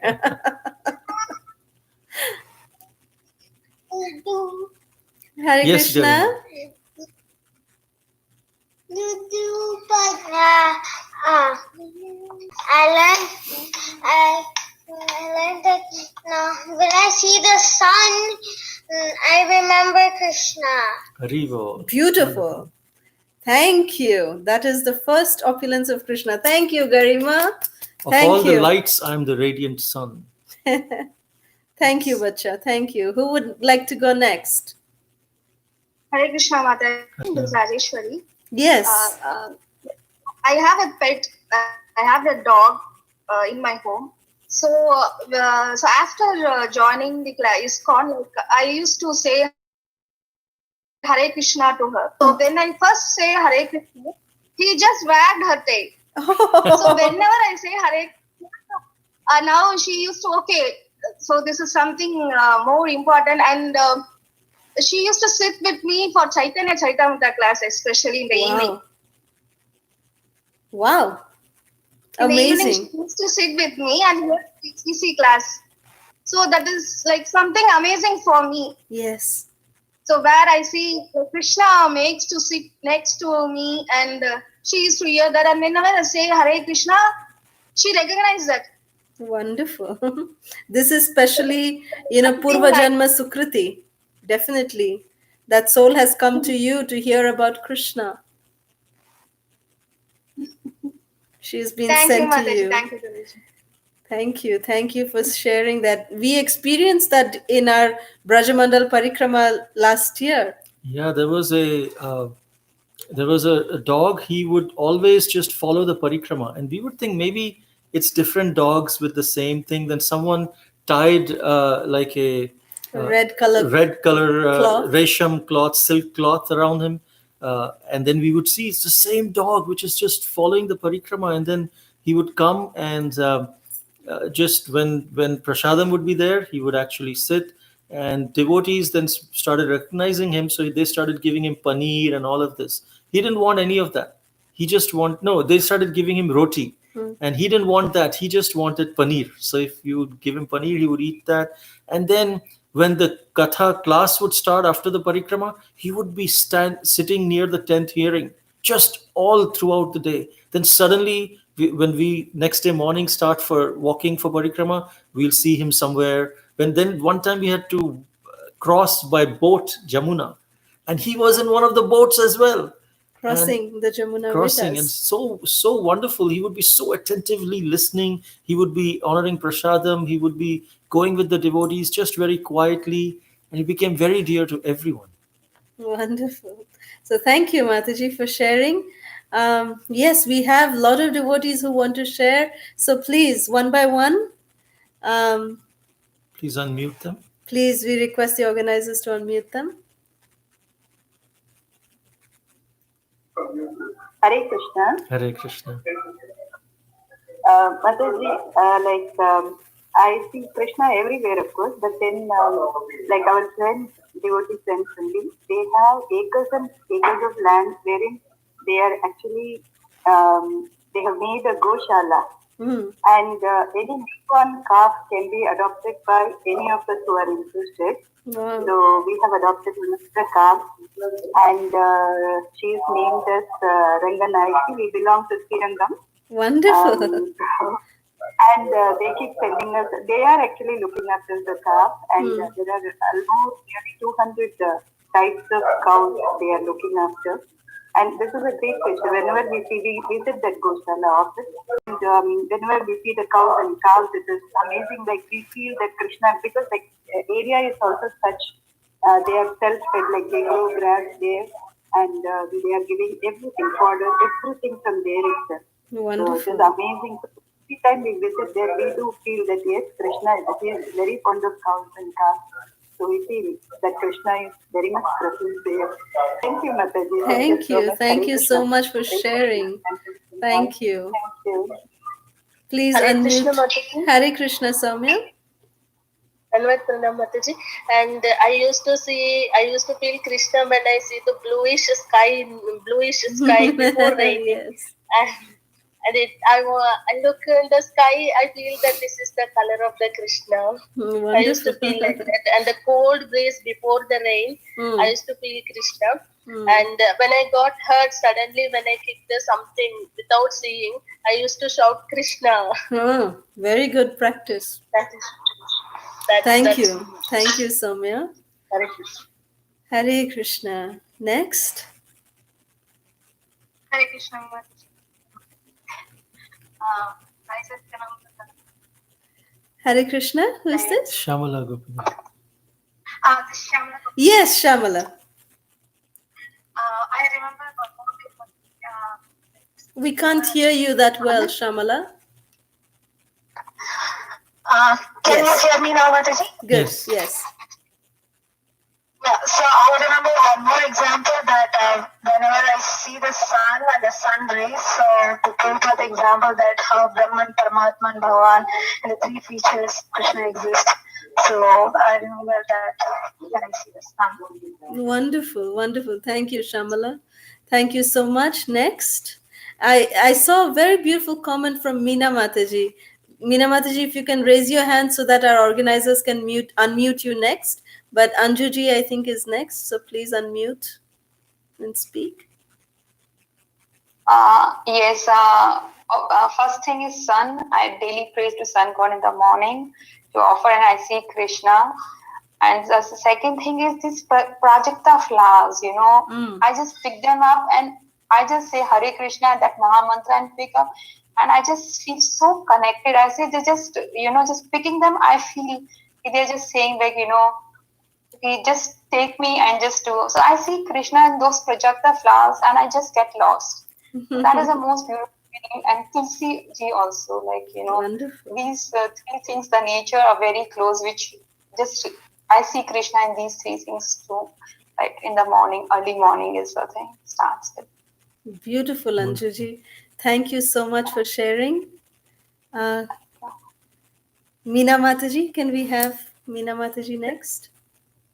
I loved your comment. I want everyone Hare to Krishna, hear it. Mataji. Mataji, before coming to Krishna conscious, I don't like cockroach, and I would run out of the house, and lizard also. I don't know why I'm hating, but after Krishna is residing a super soul, that I should not hate. If I hate that, then I'm hating Krishna. So I'm not hating, but I don't hurt them. And okay, I chant and I pray to Krishna. Why you made these creatures? Please help them to get higher birth. And whenever I see, we have garden in our home, and whenever some fruits or flowers it has come, then I just give to Krishna because it should get higher birth. I heard one Prabhupada's lecture that whenever the flowers or anything offered to Krishna, this lower things can get a higher birth. Yes. So I wish that they should get a human life and they should perfect it. Like that, when in this mode, I'm offering my home gardens like flowers and fruits, everything to Krishna. Wonderful. And this is really yes, and like whenever I want anyone to pluck the flowers, I will immediately pluck and give to Krishna. And fruits also. Without offering, I will not give anyone like that. Haribol, Haribol. Thank you. Thank you, Meena Mataji, for sharing that. Sangeeta Mataji, thank you for your beautiful comment. Now we'll open the floor for any questions or any other comments if anyone has. So at this point, we can unmute everyone. If there's any questions, we can have them all speak. Mataji, I have a question. Yes, beta. So, you mentioned in the Bhishma story that Duryodhan started thinking that maybe Krishna is the supreme personality of Godhead. If maybe in the battlefield, maybe Krishna did a lot of stuff that made him look like a supreme personality of Godhead. Why did Duryodhan still keep fighting against Krishna, not surrender into Krishna? Yeah, that's a wonderful question. Actually, Krishna showed his universal form to Duryodhan also. He doesn't show to everyone. Very few people he has shown. And but Duryodhan at that time just dismissed when Krishna came as Shanti Dut. And at that time, Duryodhan said to, capture Krishna. He told his soldiers, capture Krishna. That's when Krishna showed his universal form, and everyone was looking, and Bhishma Dev, Dronacharya, everyone was worshipping the universal form, and Duryodhan was like, yeah, this is just some magic trick. I know the Krishna is a big magician. Don't take your magic somewhere else. I don't need it. Because this is proof that even if someone is an atheist, if God comes in front of them, atheistic people say, what is the proof of God? I cannot see God. Even if God comes and shows his opulence, because they are atheistic, they will just dismiss it. Oh yeah, this is not such a big deal. So rather than trying to see God, we must try to hear and develop devotion for him. Then he will reveal himself. When he knows that we will not take him cheaply, then he will reveal himself. But anyway, this is the lesson we get from Duryodhan's reaction. Earlier, so many times he had heard also, but because of his envy towards Krishna, that I cannot accept him as the supreme. No, he's not. So he would keep giving all these different kind of excuses. But this one time, he couldn't find any excuse that he can't be a magician. How does he know something which is in my heart, like Duryodhan's heart, just between Bhishma and Duryodhan? And Bhishma has not gone anywhere. All his excuses were just, he was like, oh wow, I cannot give any more excuses to say that Krishna is not the supreme. Unless he's the supreme personality of Godhead, he would not have known this. So this is the only time he kind of was forced to. He didn't want to, but he was forced to contemplate that, yeah, maybe Krishna. But then after some time, he just, no, this is just my mental play. Whatever. Yes, Arjuna, what do you want? Okay, I'll give you my 5 arrows. And he gave the 5 arrows to Arjuna in that sense. And then it was such a negative thought for him. He didn't want to dwell on it anymore. But yeah, so this is because this is the atheistic envious mentality that if we accept someone if we accept God, then that means we have to accept that person's authority. That means my independence will go away. I will have to do what that authoritative God says out of love, but they think that my independence goes away and all of those things. And then I'll have to accept the fact that someone is watching over me, and I will get reaction for what I do. People don't like to, they just want to do what they want to do. And if any reaction comes, they want to just cry foul. But that is the mentality that is represented by Duryodhan. Of course, Duryodhan is a historic personality, but this is what Krishna is showing us, that unless we develop devotion towards him, even if Krishna shows himself to us, we will not accept it. Does that address your question? Because our envy, our hatred, it overpowers our understanding of Krishna. That's what Duryodhana signified, because he was so envious of the Pandavas. So no matter what his realization was, it was very short-lived and it could not continue. Does that answer your question? Thank you, Prabhu and Mataji. Thank you, Yes, Beta. Mataji. Thank you. Sudesh Prabhu, would you like to come live and ask your question? Sudesh Prabhu, you can unmute yourself and just ask your question. Hare Krishna, Hare Krishna. Dandavats. Thank you for a wonderful session. I'm being continuously listening to your sessions. I'm not really even a single class. Thanks for making it very interesting and very enlightening. Thank you. I have one question. I have put it in the comment section. Yes. Chat session. Actually, some devotees are very dear to Krishna. left this world because of some diseases or because of accidents. Yes. Krishna had told that promise that he will protect his devotees. So I just want to get the proper understanding of this. Yes, that's a very good question. That Krishna says he will protect his devotees. Krishna asked Arjuna to say, "My devotee shall never perish." But we see devotees die in accidents. They die out of coronavirus. They die out of cancer. Then they are perishing in that sense. Then how does Krishna sanction it? Actually, when Krishna says, "My devotee shall never perish," he means that I will not let the devotion of the devotee perish. Because this material body will anyway perish. The nature of this material world is that everything has a beginning, will have an end. So there is no point saving the body. The body will anyway perish. But it's the soul that Krishna will save from being perished. For example, in a when a surgeon has to do some surgery on a patient, if there is say some injury to the hand, the doctor does not hesitate in cutting the cloth. They cut the cloth so they can get to the injury to the body and then save the hand, put some stitches, things like that. Similarly, for Krishna, our body is like the cloth, and the real self, the soul, is what he's trying to save. And sometimes in trying to save the soul, he may let the body perish, but he will not let the soul perish, because the soul will leave the body, he'll go to another body. Krishna will continue to take care. So it doesn't matter how the body perishes.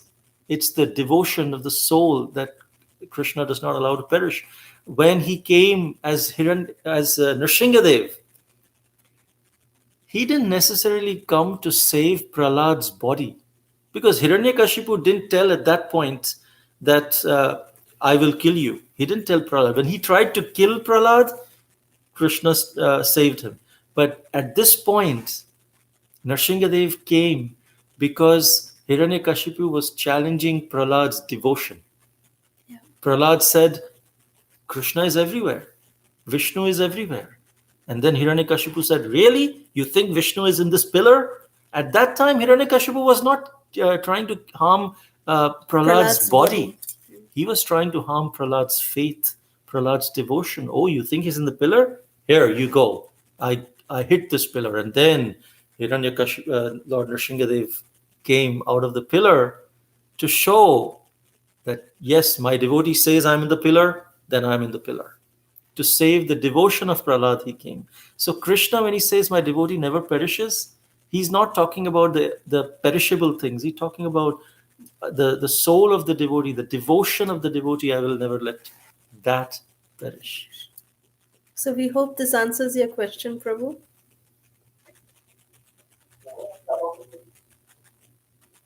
Thank you so much. Hare Krishna, Madhu. Hare Krishna.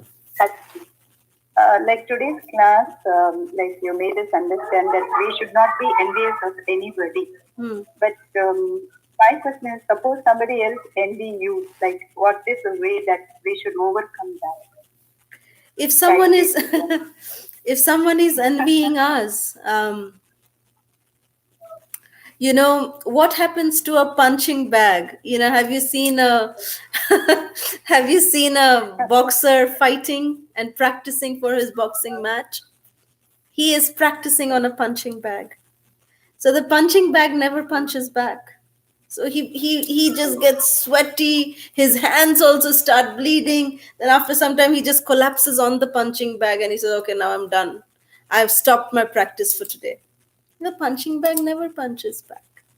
So similarly, if sometimes it swings up and then swings back. That's a different story. But the thing is, the point is that how much ever, like Hindi mein there is one saying that tali ek haath se nahi bajti, right? So there is a thing about tolerance and there's a thing about giving out love. So if for example, if devotees if we feel that someone is envying us, we can try to give them love. try to be non-responsive to their envy, then one point or the other, it will be taken care of. Because we never should forget that in every relationship, there is a third partner. There's a presence of a third partner. But at least as devotees, as practicing devotees, we must recognize that third partner. The third partner is Krishna. Krishna is that third person who is there in the relationship. Say, for example, between devotee A and devotee B, devotee A is envying devotee B. And if the devotee B also says, oh, now I envy you also. I also hate you. I also do this to you. I also do that to you. Then we are not recognizing Krishna in that relationship. We must always remember that whatever devotee A is doing, it is between him or her and Krishna. It's never between devotee A and devotee B. It's never between both of us. It's always between devotee A and Krishna. And how we are responding, that Krishna is watching. If we are responding, and sometimes, the envy gets a little too much, yes, we have been recipients of that, so we can speak our experience. So the envy can get sometimes very, very bad. So at that time, Prabhupada says, stay away from such association. Pull yourself back, retract yourself, but do not hate that person. Do not carry a grudge against that person. Leave it to Krishna. Krishna is watching how we are reacting. So we react in a way that will be pleasing to Krishna. It will be pleasing to Guru. Then we will act in the proper way and not react in any negative way.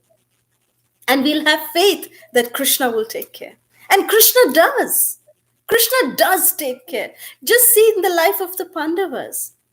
They did Kauravas did everything possible with the Pandavas, giving them poison. Dushasan and Duryodhan gave little Bhim poison. He came back more strong. They burnt the Pandavas, but what happened? They came back with Draupadi. So whatever adversities was happening in the life of the Pandavas, they did not react.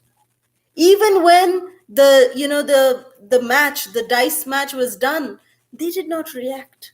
They went to the forest. There was no due process. It was no fault of theirs. They still went and suffered in that way. Kings and queen, they didn't.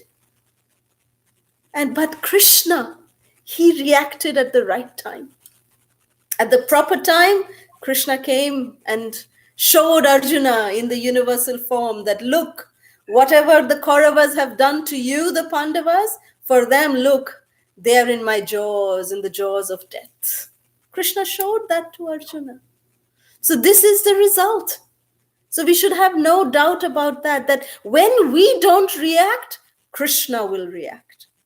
But if we react, then the laws of karma will act upon us. Then Krishna says, whoa, you don't want me to react. Then let the laws of karma work on you. But if we say, Krishna, I don't want to react, I want to just do things which are pleasing to you, then Krishna says, oh, this devotee, he's depending on me, so now I have to act. So then Krishna acts and he takes care. I hope this answers your question. Thank you so much, Mataji. So nice. Very nice explanation, Mataji. Hare Krishna. Hare Krishna. Thank you. Hare Krishna, Mataji. Hare Krishna. This is from Subhangi Satya Devi Dasi from Hyderabad. Jai, Haribo. Are you hearing me, Mataji? Yes. I have a question, Mataji. Yes. You should mention don't envious to others. So in mind, so many negative things are coming when envious to other. We're thinking like this, negative, positive. How this thought is coming, Mataji? How should we overcome this thought? Yes, that's a very nice question. One of the only way we can overcome negative thoughts is by positive thoughts. There is no other way. And so when we get some negative thought about some person, we should tell our mind, now you think of 2 positive thoughts about that person. Because everyone has some positive thing. If nothing, we can say, oh, this person honors prasadam very nicely. or Glorify. Yeah. in our mind, look for every one negative thought, look for two positive thoughts. And then that way, slowly our mind will be trained to only look for positive things in others, because we are what we associate with. If we associate with their negative qualities, when we are thinking negative about them, we are actually associating with their negative qualities. And guess what happens? By association, that negative quality may come in us. That person may be relieved of the negative qualities because he may be doing some service, devotional service, and Krishna may relieve him from the negative quality. But if we contemplate on his negative qualities, those qualities will come inside us because we are associating with those. So, just for our benefit, our purification, at least we should start associating with two positive qualities for every one negative quality of that person. And in that way, and then pray for that person to Krishna for their spiritual advancement, that Krishna, please make him advance. It's very difficult. If we specifically don't like a person, it's very easy to say, but very difficult.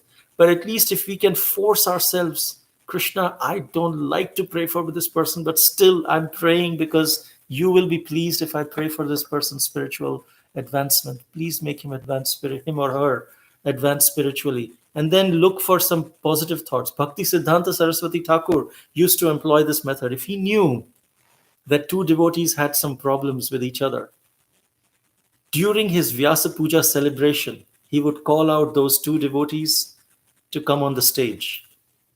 And then they would glorify the spiritual master. And then Bhakti Siddhanta Saraswati Thakur would say, now glorify each other. And these devotees, they just didn't like the other person. So, but they're on the stage and Guru Maharaj is asking that glorify the other person. So they had to go deep inside them and look for some good quality to glorify. And when they would do that, suddenly all their negative thoughts would go away. Oh, wow, this person is not as bad as I thought. Sometimes he would ask those two people, devotees, to dance in kirtan together, so that that dancing in kirtan with Krishna in the center would dissipate all the negativity that they had for each other. But yeah, just think of two positive qualities for every one negative, and that would definitely help. Does that address your question in some way? Yes.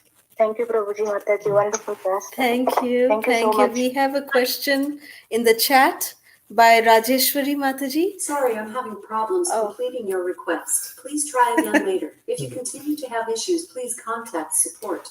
Please forgive us. That's okay. So the question Alexa. is Amazon. So the question is from Rajeshwari Mataji that Sanjay can see the universal form as it is, but Arjuna had to receive special vision for that. Why did Arjuna have to have special vision even though he is with Krishna, and Sanjay did not need that? Well, Sanjay was also given the special vision. Sanjay could not see unless he had the special vision.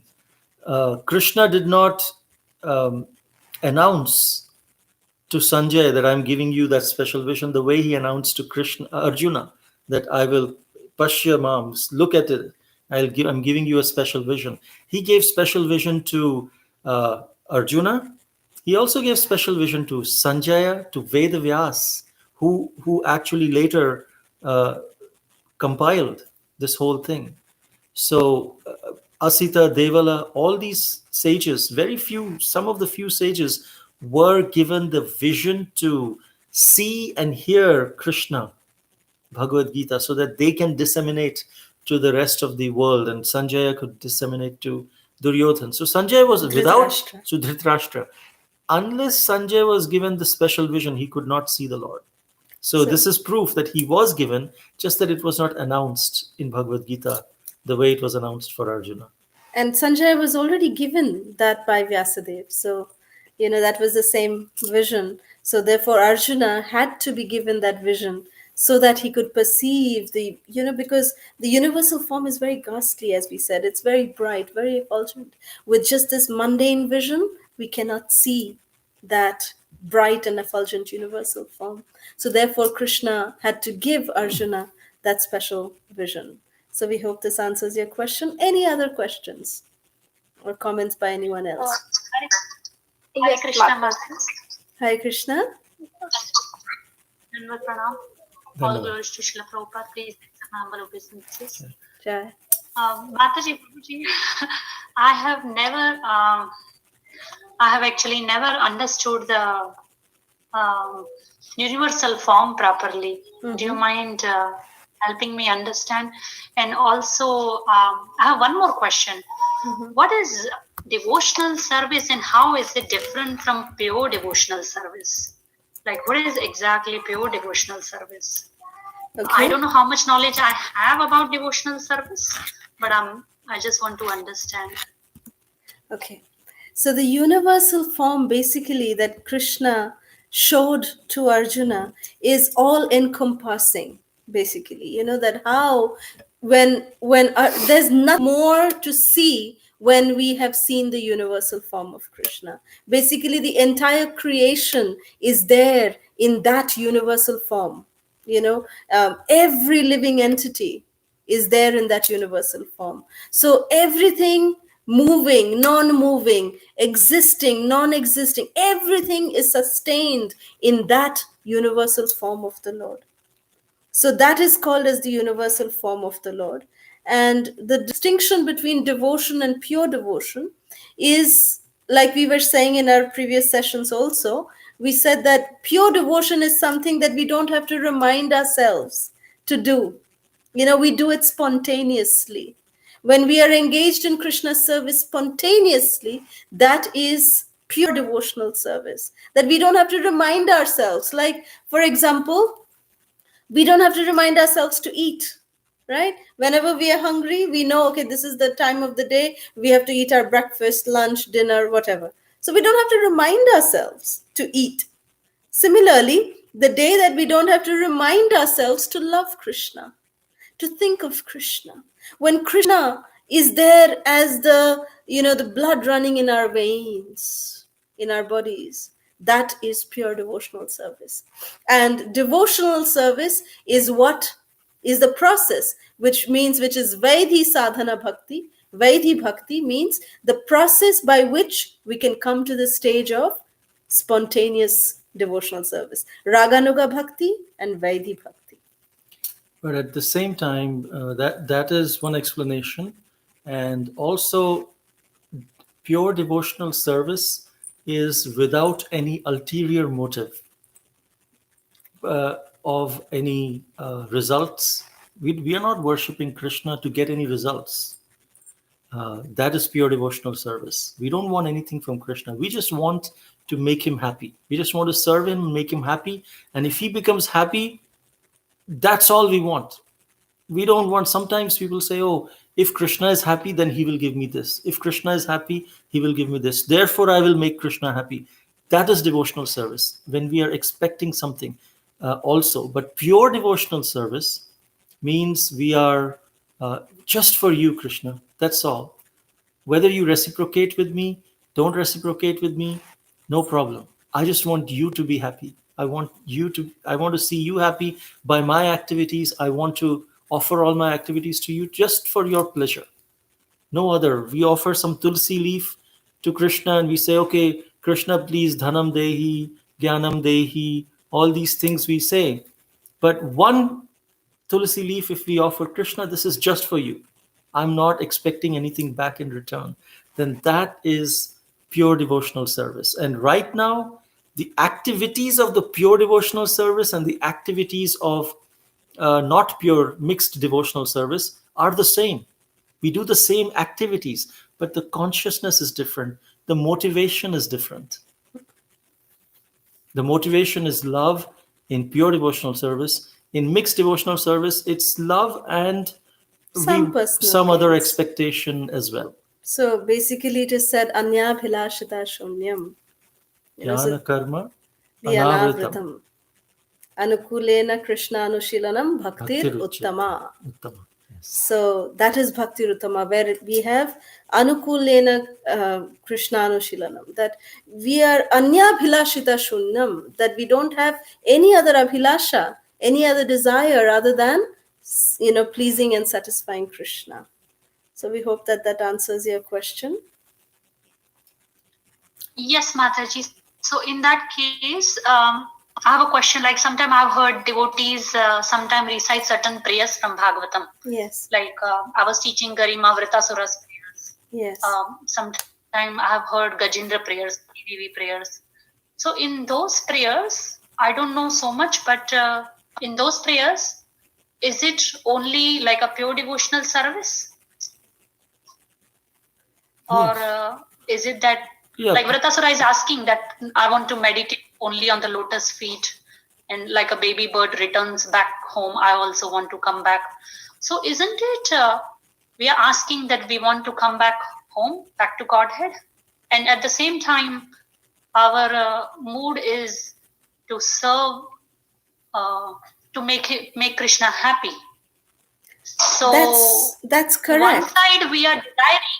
One side we are desiring that I want to come back to Godhead, but second side, I'm trying to understand how it is pure devotional. So the point is, you're saying one side they're saying I want to come back home. Other side is this pure devotional service because I'm asking for something. Well, he's asking for something. When he comes back home, what does he want to do? Why does he want to come back home? Why is he praying that I want to come back to you so that I can serve you? That is the underlying text and the underlying desire. If his desire is, I want to, be free from the misery and things like that, that's a little lower level of devotional service, of pure devotional service, than I want to come back so that I can serve you. I can make you happy. What is the motivation of these prayers is what decides whether it's pure devotional service or mixed devotional service. So we do ask, please purify my mind. But for what purpose? We are asking for Krishna, but for what purpose? So that I can serve you purely, so that I can make you happy in a more pure manner, rather than getting distracted with all these different distractions that the mind produces of pride and greed and things like that. Please purify my mind so I can serve you purely. So it is a prayer for pure devotional service, said in a different way, but the purpose is the same. The motivation is to make him happy. If I say, please purify my mind so that I can lord over, I can become the best devotee and everyone worships me, that's not pure devotional service.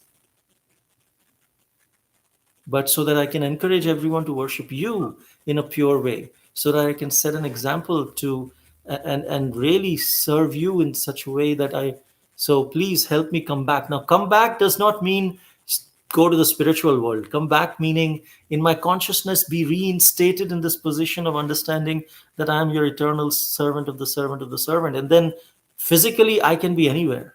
Yeah. But in my consciousness, I come back to you. Does that make sense? Does that address some of your concerns? Yes, it makes a lot of sense. Yeah, it really cleared my doubt, because I always had this doubt about pure devotional service. Thank you. One small thing I will ask related to that. So is it okay for us to tell children that if you chant, if you do devotional service, if you do all this, you'll go back to Goloka in the beginning? Yes. In the beginning, yes. There was always motivation. Yes, for sure. In the beginning, that's perfectly fine. But then we must train the children to also know what is the highest level. The highest level is just meant for, pleasing Krishna.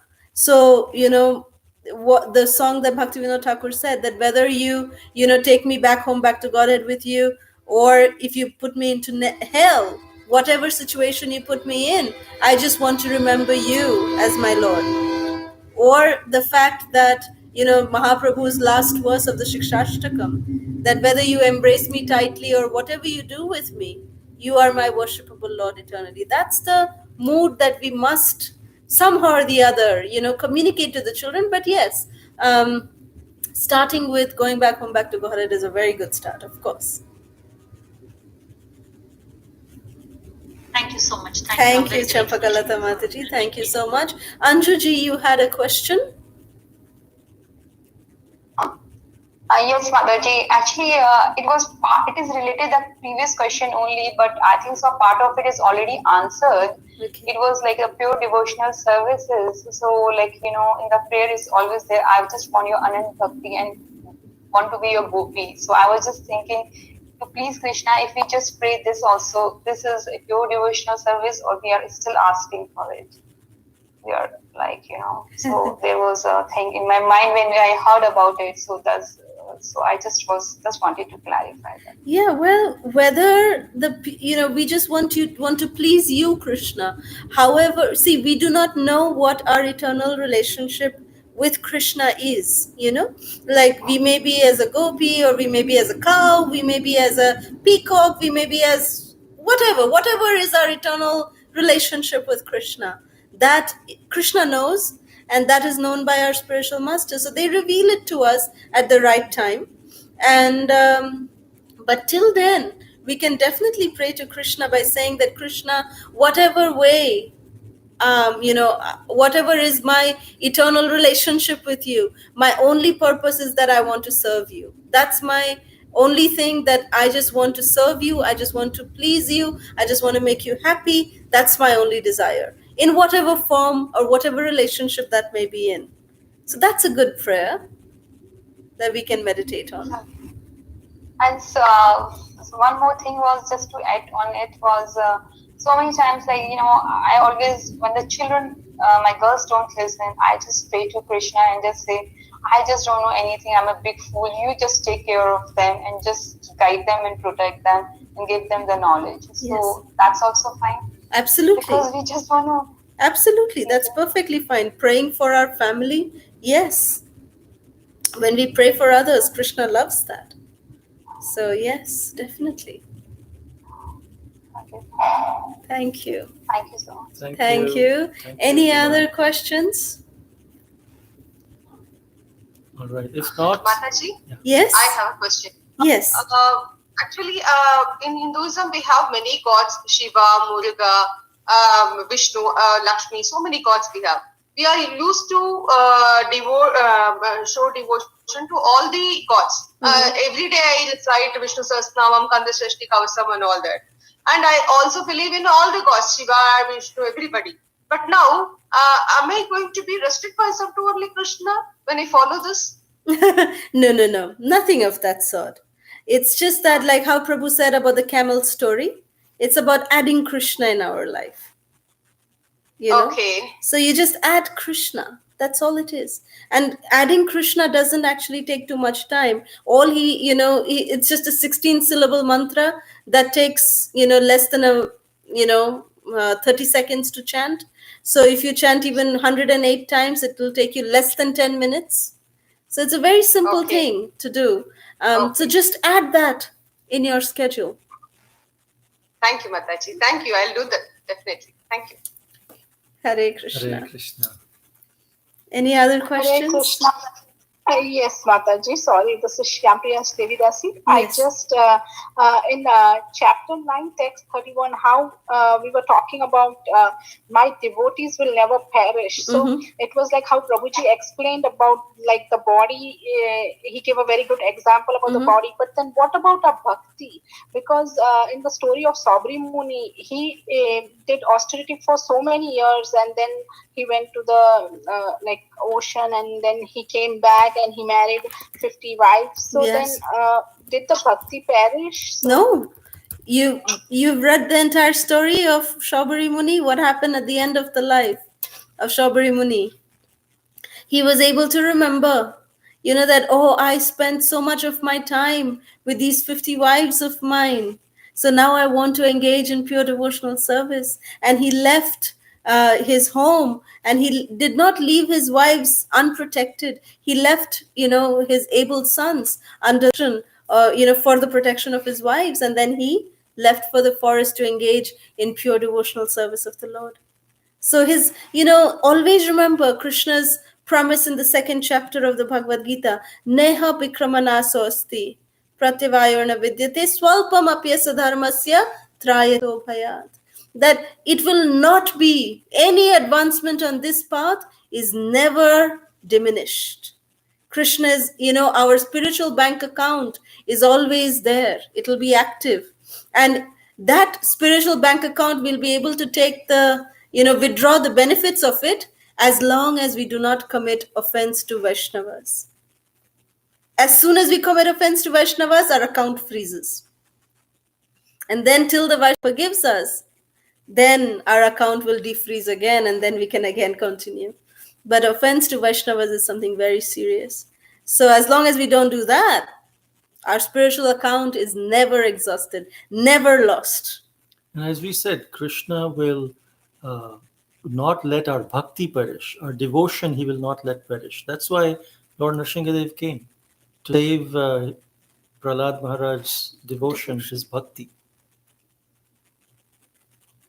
So like Sabri Muni, he was doing bhakti, but still for so many, like 60,000 years or something. So still he forgot Krishna for some time, right? In the middle, like when he got married to those 50. So would that happen in our lives? Like if we are going in the path of Krishna consciousness for so many years, and then all of a sudden we would forget Krishna, and can we come? It could. Yeah, like it could.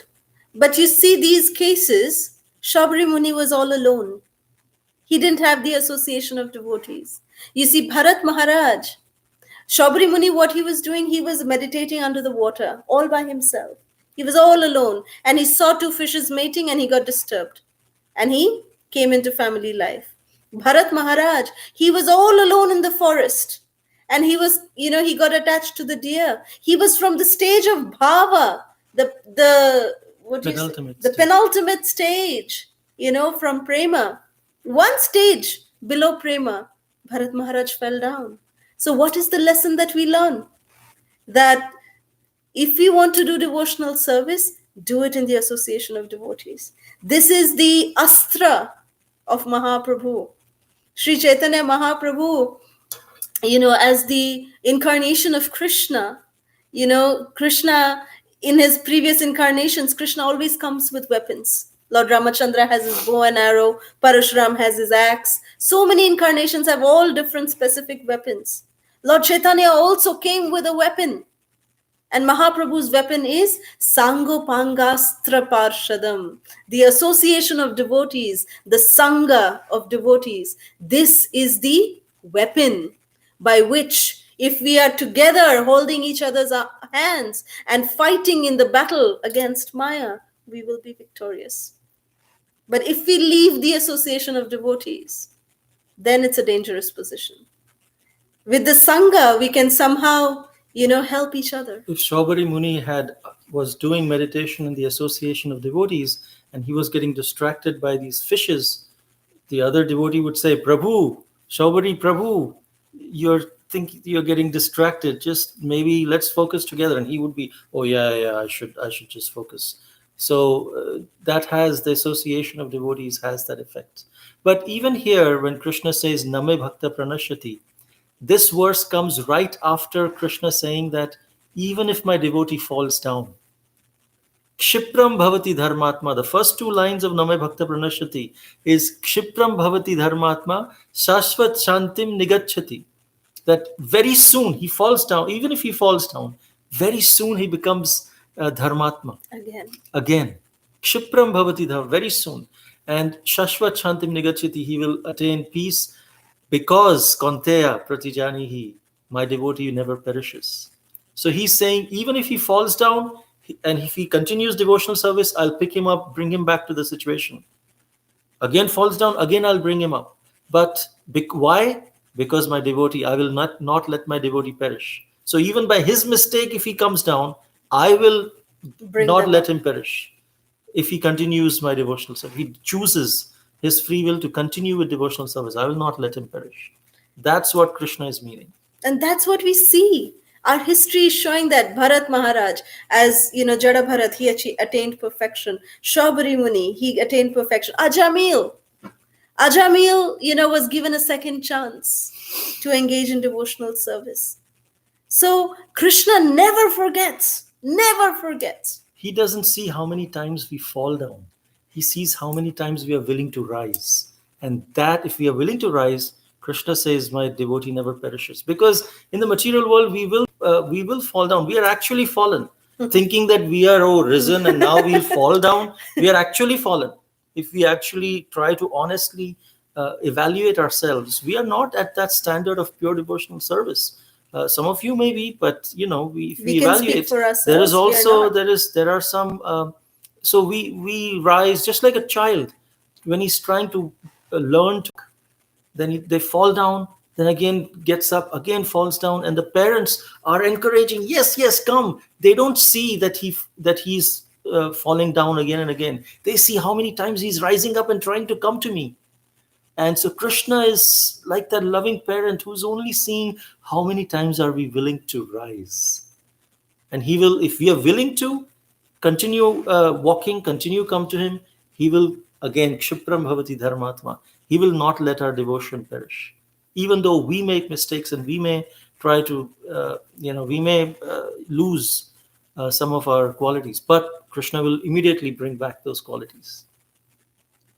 I hope that answers your question. Srila Prabhupada always said this. Yes, you may fall down 1,000 times, but get up 1,000 times. And then Prabhupada will take care. This is Prabhupada's statement.